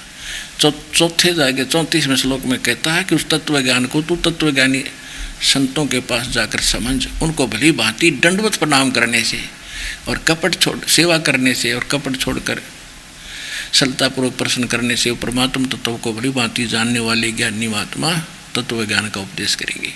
यहाँ तो कहता उसको तो दंडवत प्रणाम करना होता है, दंडवतम प्रणाम। और अपने आप को कह रहा है कि मुझे प्रणाम कर और मेरा भगत बने, मुझे प्राप्त होगा। अंडरस्टूड है, उसकी भक्ति करे उसको प्राप्ति होगा। कहता मैं सत प्रतिज्ञा करता हूँ तो मुझे मिलेगा। अंडरस्टूड है। तो जहाँ सा तहाँ वासा हुई, मन कर्म वचन सुमरियो सोई, सुख सम ज्ञान बताता है। अब देखो 18वें अध्याय का 65वें श्लोक में इसने कह दिया कि मेरी शरण में रहना है तो डोंट वरी, मैं प्रतिज्ञा करता हूँ, सत प्रतिज्ञा करता हूँ कि मुझे प्राप्त होगा। मुझ में मन वाला हो, मेरा भक्त बन, मेरा पूजन करने वाला, मुझको प्रणाम कर। ऐसा करने से तो मुझको ही प्राप्त होगा, मैं सत प्रतिज्ञा करता हूँ। हो गया तो आप पे हो रही है सत प्रतिज्ञा। जिसकी आशा में भक्ति करेगा वहीं जाएगा। अब 18वें अध्याय के 66वें श्लोक में ये फिर निर्णायक कहता है कि यदि तूने मेरी शरण में रहना है तो उठा लट, हथियार हो जाए तैयार खड़ा। मृत्यु तेरी भी रहेगी, मेरी भी रहेगी, मोक्ष गति नहीं, वो स्थान नहीं मिल सकता जहाँ जाने के बाद फिर लौट कर नहीं आते। और उसकी शरण में जाना है तो मेरे सत्र का जो ओम नाम का जाप और जितने यज्ञ आदि तू करता है मुझ में छोड़ दे। क्योंकि आज तक हम क्या करते, ओम नाम का जाप करते, ब्रह्मलोक में खा आते, वो पुण्यों को खत्म कर दे, फिर आकर गधे बन जाते। तो अब हम यह गलती करें नहीं, हम इसकी कमाई से न दे देंगे, यूँ हमारे को ऋण मुक्त कर देगा। और फिर कहता फिर तू जा उसकी शरण में, वैसे तो ना जान दूँ मैं। अब देखो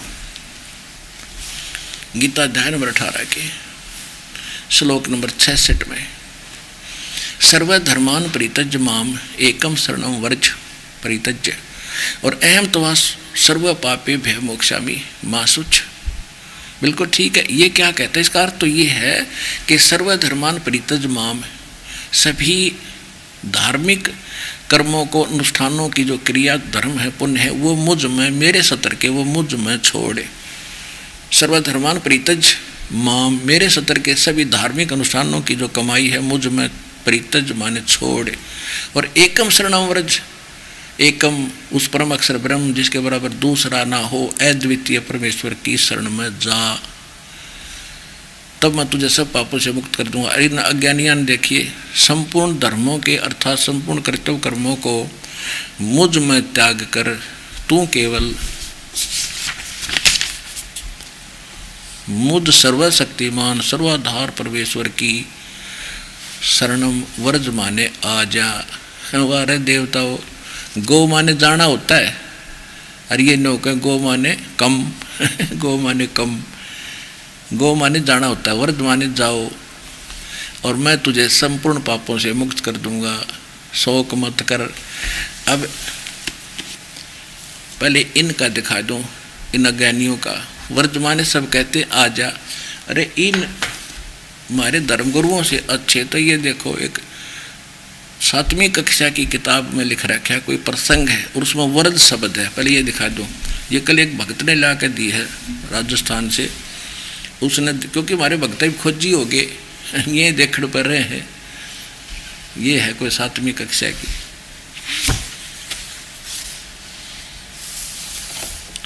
JB publishing house limited Delhi. ये है लेखक एवं संपादक हैं Pandit Deepak Sharma PhD, doctor Shrikant Chaturvedi PhD। अब इसके 57 पृष्ठ पर दिखाते हैं आपको। ये है, ये 56 पृष्ठ है। ये देखिए, ये 56 पृष्ठ है। अब यहाँ कोई प्रसंग चल रहा है, बच्चों को सिखाया जा रहा है। संस्कृत है कि हे पुत्र, एकाकी माँ व्रज। इसका अर्थ है कि हे बेटा, तू एकला मत जा। हे पुत्र, एकाकी माँ व्रज, एकला मत जा। इसका यहाँ अनुवाद इन्होंने किया है। व्रज माने जा, जाओ, गो। बिल्कुल ठीक है। इन धर्मगुरुओं तो ये अच्छे आचार्य तो जिन्होंने यूँ लिख दिया उसके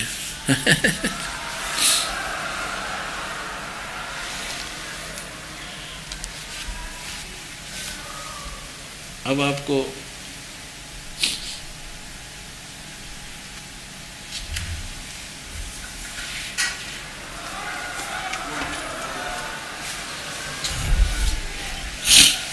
आपको दिखाते हैं एक शब्द कोश, और जिसमें क्या लिखा है।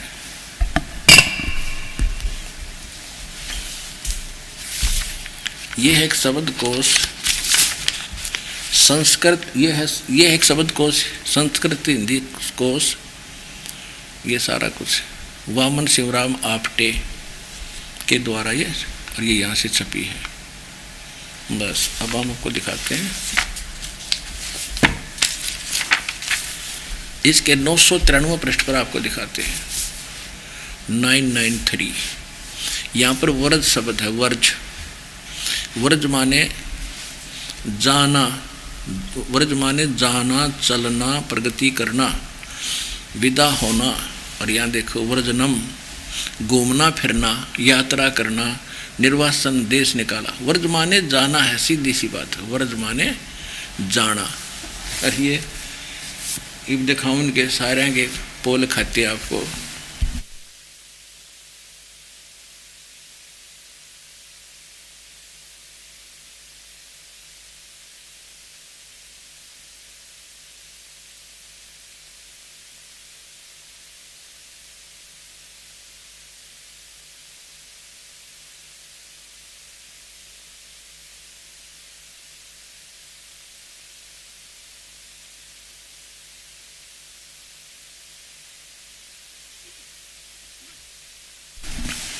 अब गीता प्रेस गोरखपुर की तो आपको बता दी, दिखा दी। वर्ज माने मेरी शरण में आओ।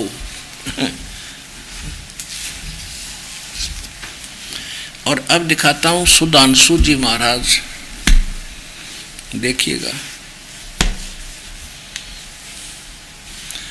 ये श्री सुधांशु जी महाराज के द्वारा ये छापी है। इनकी बुद्धि ओमता ही टिकी हुई थी, शंकर के पुजारी हैं ये। प्रकाशक विश्व जागृति प्रकाशन, ओंकारेश्वर महादेव मंदिर। ये सारा फिर पढ़ लियो, घना टाइम को नहीं मेरे पास, ये दिखा दूंगा एक बार आपको बस। अब ये देखो, ये 18वें अध्याय का, अध्याय नंबर 18 और इसका 66वां श्लोक है। सर्वधर्मान परित्यज माम एकम शरणम वर्ज। सब यो अनुवाद कर रहे हैं सुधांशु जी, संपूर्ण धर्मों का आश्रय छोड़कर तू केवल मेरी शरण में आ जा। अज्ञानी नंबर 1।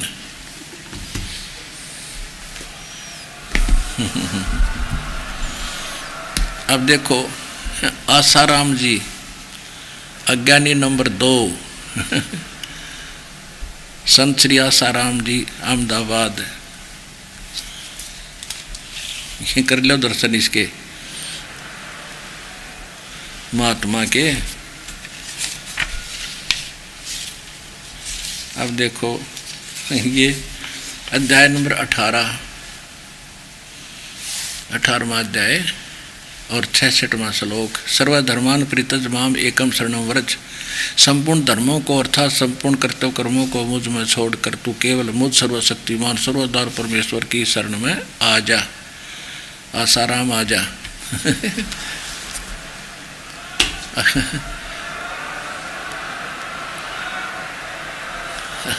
अज्ञानी नंबर 2। अब दिखाता हूं आपको।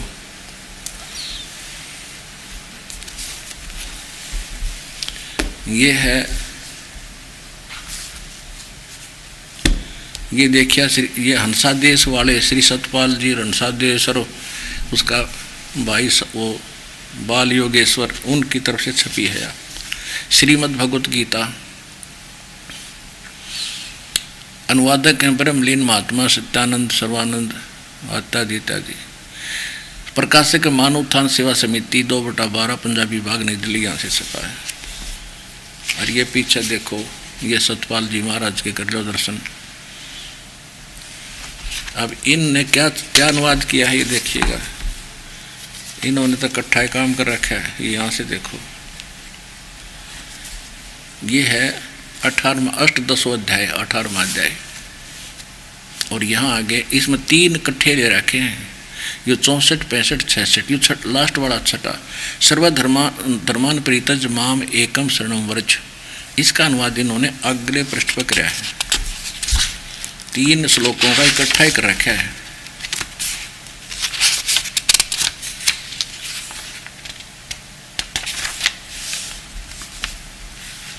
ये लिखा कि सर्वधर्मों के कर्मों को छोड़कर केवल मेरी शरण में आ। सतपाल और हंसादेश, अज्ञानी नंबर 3।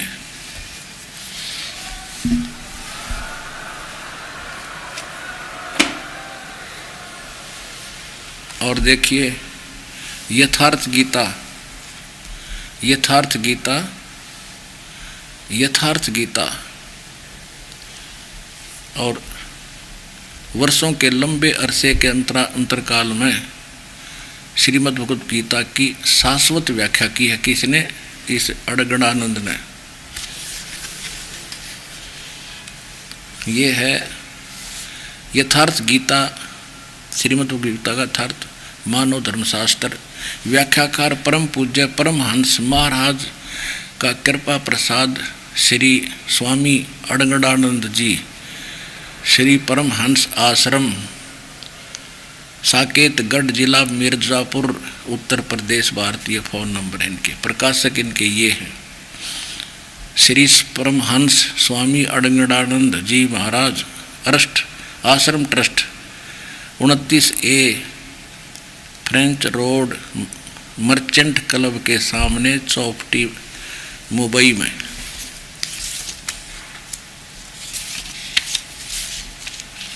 और ये देखो महाराज जी कितनी तपस्या कर रहे हैं, दूर से देख भाई।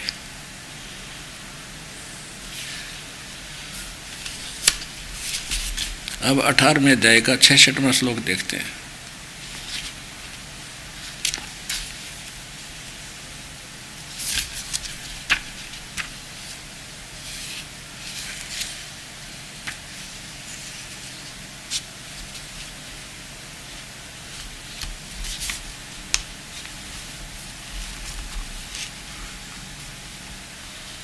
ये देखिएगा, इसका अनुवाद नहीं आ रहा है, कमाल कर दिया इसने तो। ये कहता संपूर्ण धर्मों को त्याग कर, अर्थात मैं ब्राह्मण श्रेणी का करता हूँ या शूद्र हूँ, अक्षत्रिय हूँ या वैश्य हूँ, इसके विचार को त्याग कर केवल एक मेरी शरण को प्राप्त हो, यानी मेरी शरण में आ जा। अड़गड़ानंद जी, अज्ञानी नंबर 4।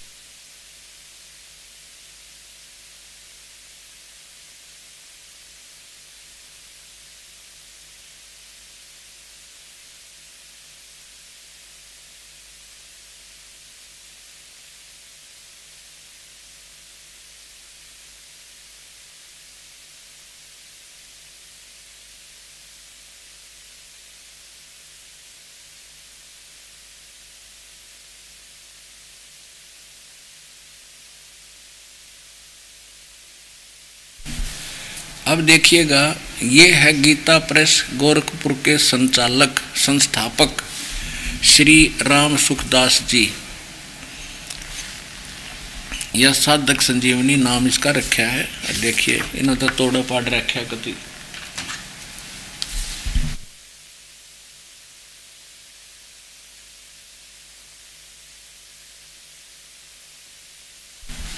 अब देखिएगा, इन्होंने, ये है श्री मद् भगवत गीता सचित्र साधक संजीवनी, स्वामी राम सुखदास जी ने इसको अनुवाद किया है। ठीक। और ये गीता प्रेस गोरखपुर से प्रकाशित है। इसके हम ले चलते हैं आपको 18वें अध्याय के 66वें श्लोक पे।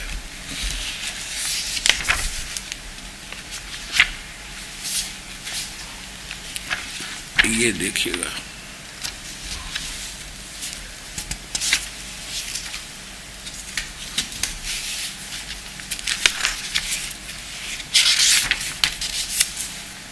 ये अध्याय नंबर 18 का और श्लोक नंबर 66 है। ये 1200 पृष्ठ से शुरू किया इस महात्मा ने, अड़ंगा अडाना 1200 पृष्ठ से। और ये देखो 66वां श्लोक, सर्वधर्मान परित्यज माम एकम शरणम व्रज। स्वामी जी कर रहे हैं कि संपूर्ण धर्मों का आश्रय छोड़कर केवल मेरी शरण में आ जा। बस इतना काफी, आगे कोई जरूरत नहीं। मेरी शरण में आ जा। अज्ञानी नंबर 5। अब इसने तो और कमाल कर रखा है, 1200 से शुरू किया इस अड़ंगे को शुद्ध, इसमें और अपनी व्याख्या करके वर्जमाने आना करने के लिए पता नहीं के। अब 1200 से लेकर, और आपको दिखाता हूँ, ये 67 यहाँ आता है, शुरू होता है। वो तेरा जो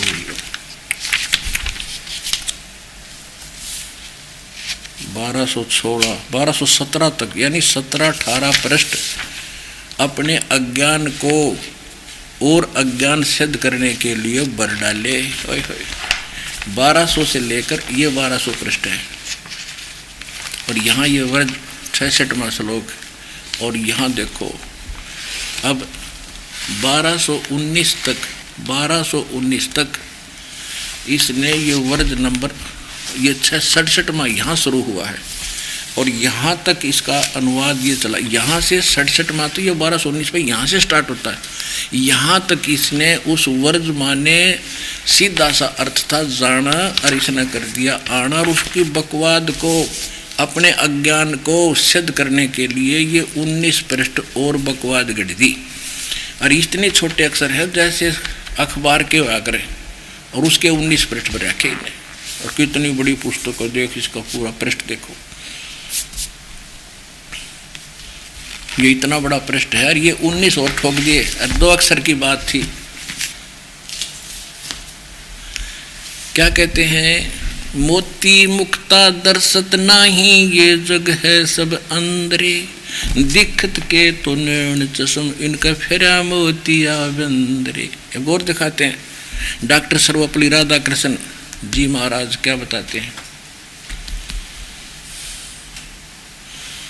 डॉक्टर सर्वपल्ली राधाकृष्णन जी ये बड़े विद्वान माने जाते थे। और ये हैं इनके छापने वाले सर्वपल्ली राधाकृष्णन जी, श्रीमद् भगवत गीता, और हिंदी पॉकेट बुक्स यहाँ से छपी है। और ये इनके विश्वविख्यात दार्शनिक डॉक्टर सर्वपल्ली राधाकृष्णन के अंतर्राष्ट्रीय ख्याति प्राप्त गौरव ग्रंथ। और इन्होंने क्या किया है देखिएगा,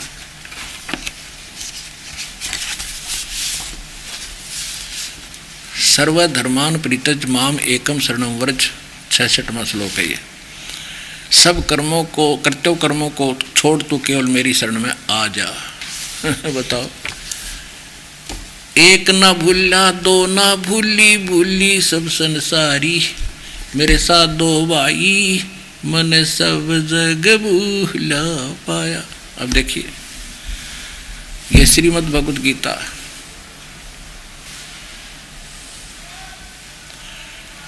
श्रीमद् एसी भक्ति वेदांत श्री कृष्ण मूर्ति, श्रीमद् एसी भक्ति वेदांत स्वामी प्रभुपाद संस्थापक अंतर्राष्ट्रीय कृष्ण भगवान अमृत संघ। ये एस्कॉन वाले बोलते हैं इनको, एस्कॉन वाले कहते हैं।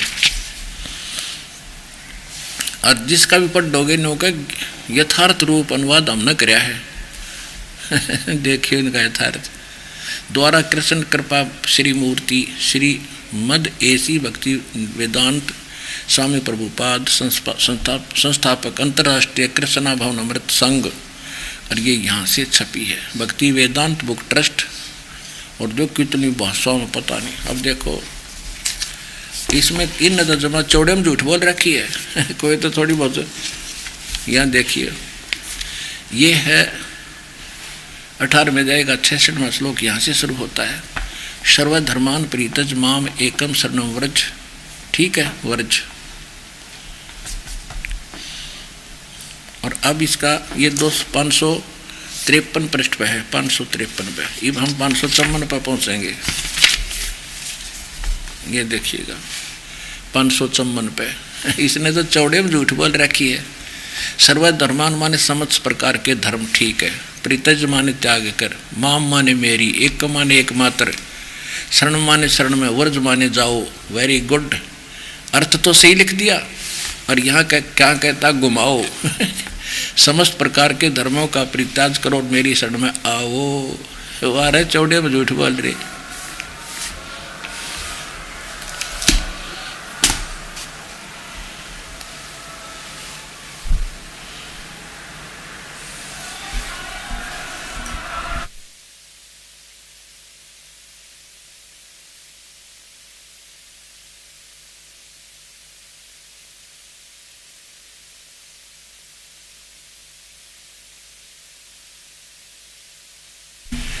अब एक नकली महर्षि की ओर दिखा दूं, दो झलक तो आपको थोड़ी सी।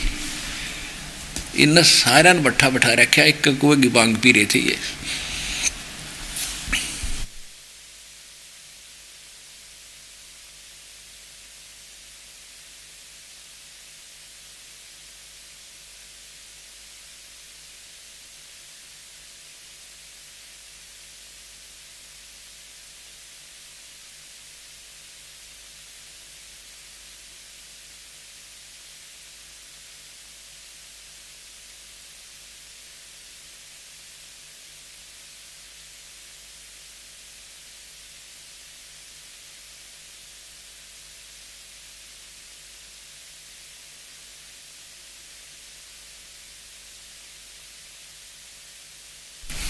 ये देखिएगा जीवन चरित्र महर्षि दयानंद सरस्वती। महर्षि दयानंद सरस्वती का जीवन चरित्र अमर शहीद पंडित लेखराम द्वारा संकलित प्रमाणिक उर्दू भाषा का आर्य भाषा में अनुवाद। अनुवादक हैं आर्य महाउपदेशक श्री कविराज रघुनंदन सिंह जी निर्मल। संपादक हैं श्री पंडित हरिचंद्र विद्यालंकार। प्रकाशक हैं आर्य समाज नया बास दिल्ली 6 स्वर्ण जयंती के उपलक्ष्य में, यानी सन 1971 में युद्ध छपया है। 1971 में, आज का नहीं है ये। अब इसके 208 पृष्ठ पे ले चलते हैं आपको। 208 पृष्ठ पे ये देखो, इस महर्षि जी ने तो चाड़ा पाट दिया। इसने तो कति कमाल कर दिया। इसने तो शरह पैर नहीं छोड़ा कि तो इसका के बतावा।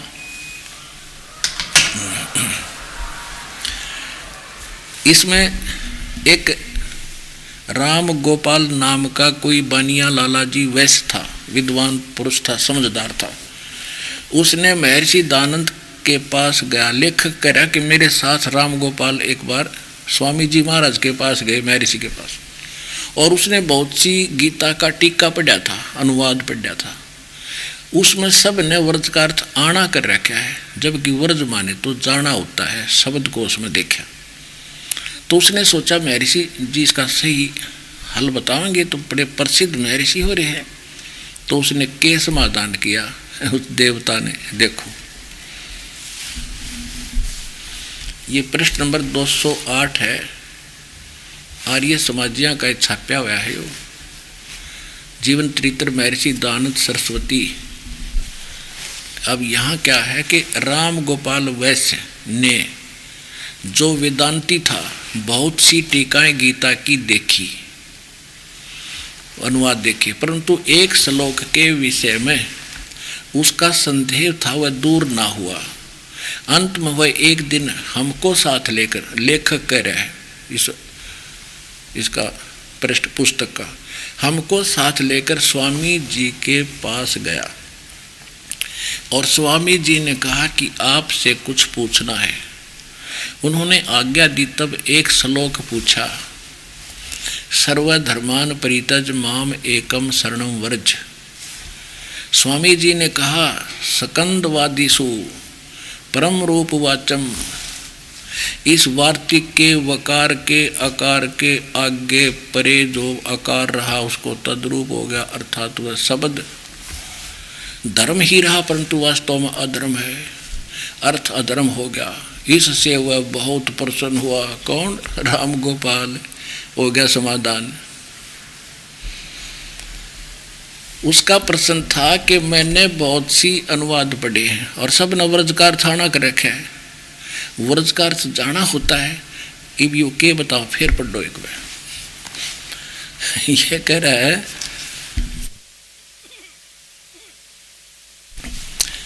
ये वही है, सर्वधर्मान परित्यज माम एकम शरणम व्रज। स्वामी जी ने कहा, सकंदवादिषु परम रूप वाचम। इस वार्तिक के वकार के रकार के अगर पक्ष अडंगा तद्रूप हो गया और वो शब्द धर्म था ही रहा, वास्तव में अधर्म है, ये अर्थ अधर्म ही होगा। इससे वह बहुत प्रसन्न हुआ और उसने पूछा कि फिर पूछा कि कोई प्रमाण दो। स्वामी जी ने कहते ऋग्वेद की 2-3 श्रुतियाँ प्रमाण के लिए फिर सुना दी। इसमें अकार मकार खकार के था, व्रज माने जाना, गो माने जाना, खाक था इनके पास। ऐसे ऐसे नकली लोगों ने हमारा भट्ठा बैठा रखा था। निरंजन धन तेरा दरबार, निरंजन धन तेरा दरबार। जहाँ पर तनिक न न्याय विचार, पाखंडी की पूजा जग में संत को कहन लबाड़।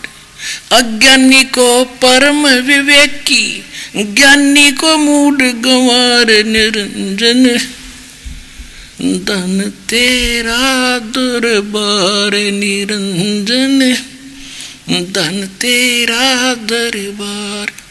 कह कबीर सुनो भाई साधो, यह सब उल्टा व्यवहार। कह कबीर सुनो भाई साधो, यह सब उल्टा व्यवहार। सच्चों को तो ये झूठा बतावें, इन झूठों का एतबार। निरंजन धन तेरा दरबार, निरंजन धन तेरा दरबार।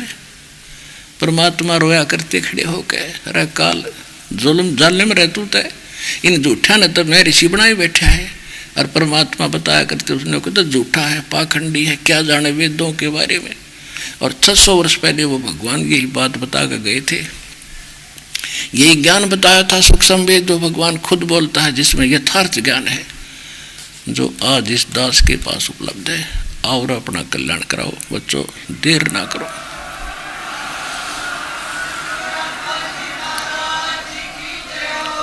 ये दास आपके इंतजार कर रहा है, पलकों बिछाए बैठे हम आपके लिए। जितना देर से आओगे घना पछताओगे। ये समय खोने का नहीं है, जल्दी आओ और कल्याण कराओ। अब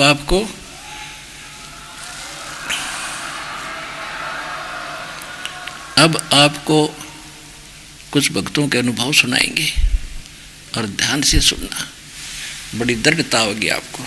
और जिसने कोई बाथरूम वगैरह जाना वो जा सकते, लेकिन फिर बैठ कर सुनो ध्यान थोड़ी देर।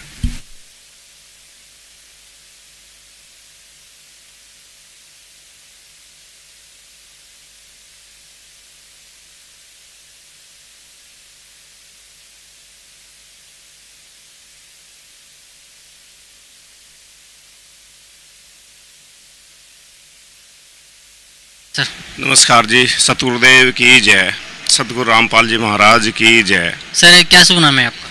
मेरा नाम प्रमोद दास है जी, और मैं NDRI national dairy research institute में एज ए टेक्निकल ऑफिसर के पद पर कार्यरत हूँ। तो सर संत रामपाल जी महाराज की शरण में आने से पहले आप कौन सी भक्ति करते थे? सर मैं बचपन से भक्ति करता। हमारी इष्ट देवी साकुमरा देवी सहारनपुर ज़िले में है। मेरा जन्म स्थान गांव नारंगपुर ज़िला मेरठ में है, और मैं बचपन से भक्ति में रुचि रखने के कारण हमारे गांव के पास बरनावा है दंदन सतगुरु। 1990 में मैंने वहाँ से नाम दान लिया। 4 साल में वहाँ रहा, क्योंकि मेरे को बचपन में गठिया बीमारी हो गई थी। तो उसके इलाज में मेरे घर वाले मेरे को जगह जगह लेके गए, और उसको डॉक्टरों को भी दिखाया, तांत्रिकों को भी दिखाया। हमारे इधर देवबंद में दारुल उलूम एक मोमडनों की बहुत बड़ी यूनिवर्सिटी है, वहाँ पे भी मतलब मुल्लाओं से बहुत तंत्र मंत्र जो भी मतलब घर वालों ने कराए वो किए, मगर कोई आराम नहीं हुआ। तो फिर मेरा एडमिशन JV कॉलेज बड़ौत में हुआ, तो मैं वहाँ पे धंधन सतगुरु में 4 साल रहा। फिर मेरे कुछ दोस्त ब्रह्म कुमारियों में जाते थे, फिर मैं ब्रह्म कुमारियों में 1994 से 98 तक 4 साल वहाँ रहा। उसके बाद हमारे बहुत से रिश्तेदार राधा स्वामी में, तो फिर मैं राधा स्वामी में गया। राधा स्वामी में भी मेरे को संतुष्टि नहीं हुई, और 1999 में मेरे को वो दर्द इतना ज़्यादा बढ़ गया कि PGI चंडीगढ़ में मेरे को करनाल सिविल हॉस्पिटल से रेफ़र कर दिया गया। और मार्च 1999 में एंक्लोजिंग स्पॉन्डिलाइसिस जो HLA-B27 एक पॉजिटिव मेरा आया, और उसमें मेरी पूरी बॉडी में दर्द रहता था। इतना दर्द रहता था कि मतलब मेरी धर्मपत्नी मेरी भगतमती मेरे को मतलब बिस्तर पे ही मतलब लैटरिन पेशाब कराती थी, और वो क्रिया देख के ना मेरा जीने को मन उब गया था। ये दिल कर रहा था कि हे परमेश्वर भगवान भाई, अगर आपने अच्छा शरीर नहीं दिया तो मेरे को उठा लो। तो इसी चक्रों में मैं फिर जो है ना मतलब ये सारे जहाँ जहाँ भी मैं गया सब कुछ छोड़ दिया। फिर मैं आंसू भाई गुरुजी का TV पे प्रोग्राम देखा, उधर गया कामाख्या माता मंदिर, वहाँ गया। तो मेरे को वहाँ पता लगा कि भाई बलि देनी पड़ेगी। तो मैं वो बलि के चक्कर में मेरे दिल ने नहीं माना कि भाई मैं अपने शरीर को ठीक करने के लिए किसी जीव की हत्या करूँ। तो मैं वहाँ से वापसी आ गया। वैष्णो देवी इधर उधर मतलब कोई जगह नहीं छोड़ी भगत जी मैंने। मैं ऐसे ही TV देख रहा, और 2002 में फिर मेरी वो एंक्लोजिंग स्पॉन्डिलाइसिस की प्रॉब्लम इतनी ज़्यादा बढ़ गई कि मेरे जो हेड साहब होते हैं डॉक्टर DSO ही, उन्होंने मेरे को सलाह दी कि भाई आप एक बार ना ऑल इंडिया मेडिकल इंस्टीट्यूट में आप चेक करा लो। तो जैसे मैं वहाँ चेक कराना गया, तो उन्होंने भी ऑल इंडिया मेडिकल इंस्टीट्यूट में मतलब एंक्लोजिंग स्पॉन्डिलाइसिस डिक्लेयर किया, क्योंकि HLA-B27 वहाँ भी पॉजिटिव आया। तो इसके बाद बस ऐसे ही भटकता रहा। उसके बाद भटकन में कुमार स्वामी जी महाराज के पास में मैं गया, और वहाँ पर मैंने विशेष कृपा ली। दुर्गा सप्तशती पाठ कराने के लिए भी 21,000 रुपये मैंने वहाँ जमा किए। फिर दोबारा विशेष कृपा ली, फिर मेरे को बोला कि भाई दोबारा फिर पैसे जमा करो। मैंने दोबारा किए। तीसरा विशेष कृपा ली, फिर कहने लगे आपके कष्ट इतने ज़्यादा हैं कि आप रह के जो है ना दुर्गा सप्तशती के पाठ कराओ। तो मैं ऐसे ही करता करता लाखों रुपए बर्बाद कर दिए। मेरे को कोई आराम नहीं आया। उधर मेरी भगतमती भी परेशान रहती कि भी सारी दौलत जो है ना ऐसी संत महात्माओं के चक्रों में लुटे रहते हो। तो सर संत रामपाल जी महाराज की शरण में आप कैसे आए? सर संत रामपाल जी महाराज के श्री चरणों में जुड़ने के लिए, क्योंकि मैं बीमार था, पूरी रात नींद नहीं आती थी दर्द की वजह से, मैं TV देखता रहता था। तो एक दिन मैंने देखा कि एक संत है जो ऐसे अंगुलियों से शास्त्रों को पढ़ा हैं। तो मैं वहाँ रुका तो फिर मैंने उसको तसल्ली से देखा, तो मेरे को लगा कि शायद यहाँ मेरा कुछ हल हो सके। तो वो दिन शुक्रवार था, अगले दिन फिर प्रोग्राम आना था। तो मैं 7 बजे नहा धो के TV के सामने अपना बैठ गया, और मैंने प्रोग्राम देखा। फिर मैं SMS किया आश्रम से, मेरे को 5 दिन के अंदर ज्ञान गंगा पुस्तक मिली। मैंने वो ज्ञान गंगा पुस्तक पढ़ी। मेरे एक दोस्त हैं, उनके MRI कराने के लिए हम करनाल में गए, तो वहाँ पे एक विक्रम भगत जी मेरे को मिले। उन्होंने मेरे को पूरा ज्ञान समझाया। मैं गुरुजी के श्री चरणों में 12 जनवरी 2013 को आया, और 22 फरवरी 2013 से मैंने कोई भी दवाई नहीं खाई, जो कि मैं इंडो कैप SR सुबह शाम 2 और दोपहर को 3-3 कैप्सूल खाता था, जिसके कारण मेरे कान की आवाज़ भी चली गई। और आवाज़ जाने के कारण मैं इतना परेशान हो गया कि मैं बाइक अगर 10 किलोमीटर भी चलाऊं तो मेरा हाथ सुन्न हो जाता, ये पूर्वा मेरा पीला पड़ जाता। पीजीआई चंडीगढ़ ने बिल्कुल, डॉक्टर आदित्य अग्रवाल जी हैं, उन्होंने कहा कि भाई इसका कोई इलाज नहीं है, केवल पेन किलर खा के आप अपने शरीर को चलाओ और भौतिक क्रियाएँ करो। मैं अपना फिजिकल एक्सरसाइज करता रहा, बस जैसे तैसे भी दवाई खा के चलाया। और 22 फरवरी 2013 से आज 8 जून 2013 को, इस बीच में एक भी दवाई मैंने नहीं खाई। आज मैं पूर्ण रूप से स्वस्थ हूँ।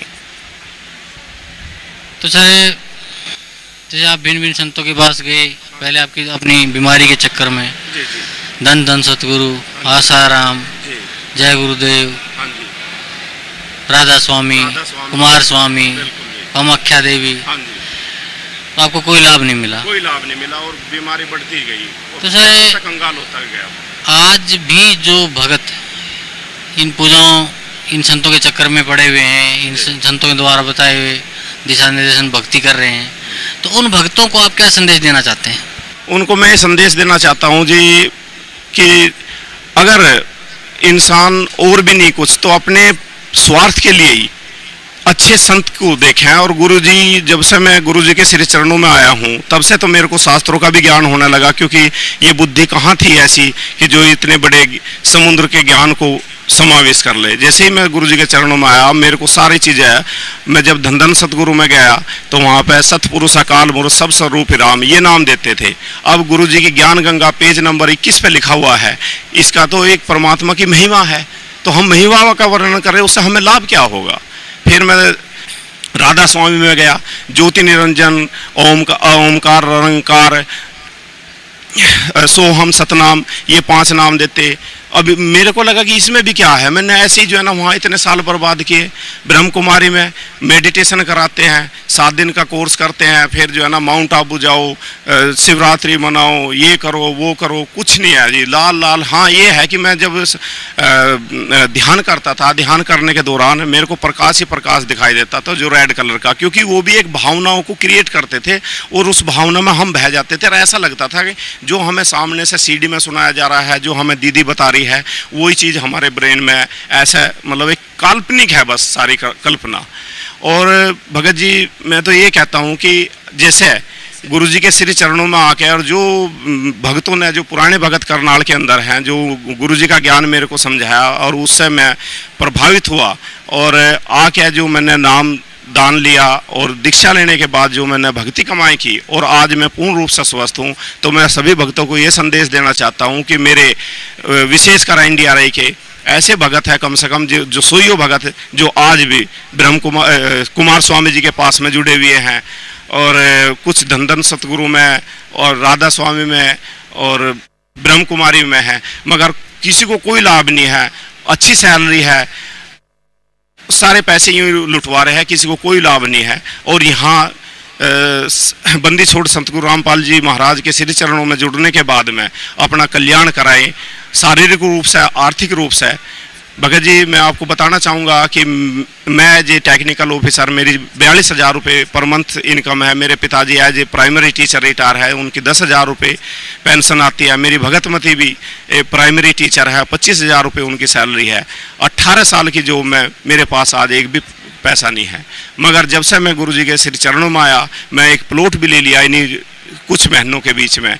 और मेरे को नहीं पता कि मेरी भगतमती कह रही कि अब आप गुरुजी के शरण में गए, कहते हैं कि वे सब कुछ मिलता है, तो गुरुजी से प्रार्थना करो एक प्लॉट ही हो जाए। तो मैंने 108 गज का प्लॉट लिया। 6 लाख रुपए मेरे पास कहाँ से आए? दोस्तों ने इधर उधर से, एक किसी को फ़ोन किया 1 लाख रुपए के लिए, वो 2 लाख रुपए भेज रहा, मेरे ट्रांसफर एंट्री होगी। आज मैं अपने शारीरिक रूप से और आर्थिक रूप से दोनों तरफ से इतना खुश हूँ, इतना खुश हूँ। और इस समाज को यही संदेश देना चाहता हूँ कि कम से कम और भी नहीं तो निस्वार्थ और बिना पैसे के यहाँ केवल आने जाने के लिए जो पुराने भगत है वो किराया भी अपनी जेब से दे देते भगत जी। मतलब यूं भी नहीं कि भाई हमें किराया देना पड़ता है। और बंदी छोड़ हमें इतनी दौलत देते हैं फिर कि हम, अब मेरा मन ये होता है कि मैं अपने जो और भगत भाई हैं उनको गाड़ियों में भर भर के अपनी जेब से पैसा खर्च करके गुरुजी के चरणों तक पहुंचाऊं। और मैं कई अभी अब तक मैं 7 भक्तों को गुरुजी के सिर चरणों में लाया हूं, और आज वो भी ऐसे ही अनुभव कर रहे हैं जैसे मैंने किया। तो बस बंदी छोड़ से मैं यही है सभी भक्तों से कि बंदी छोड़ के सिर चरणों में आओ, बस केवल हमारे बुरे कर्मों का निवारण ही निवारण है।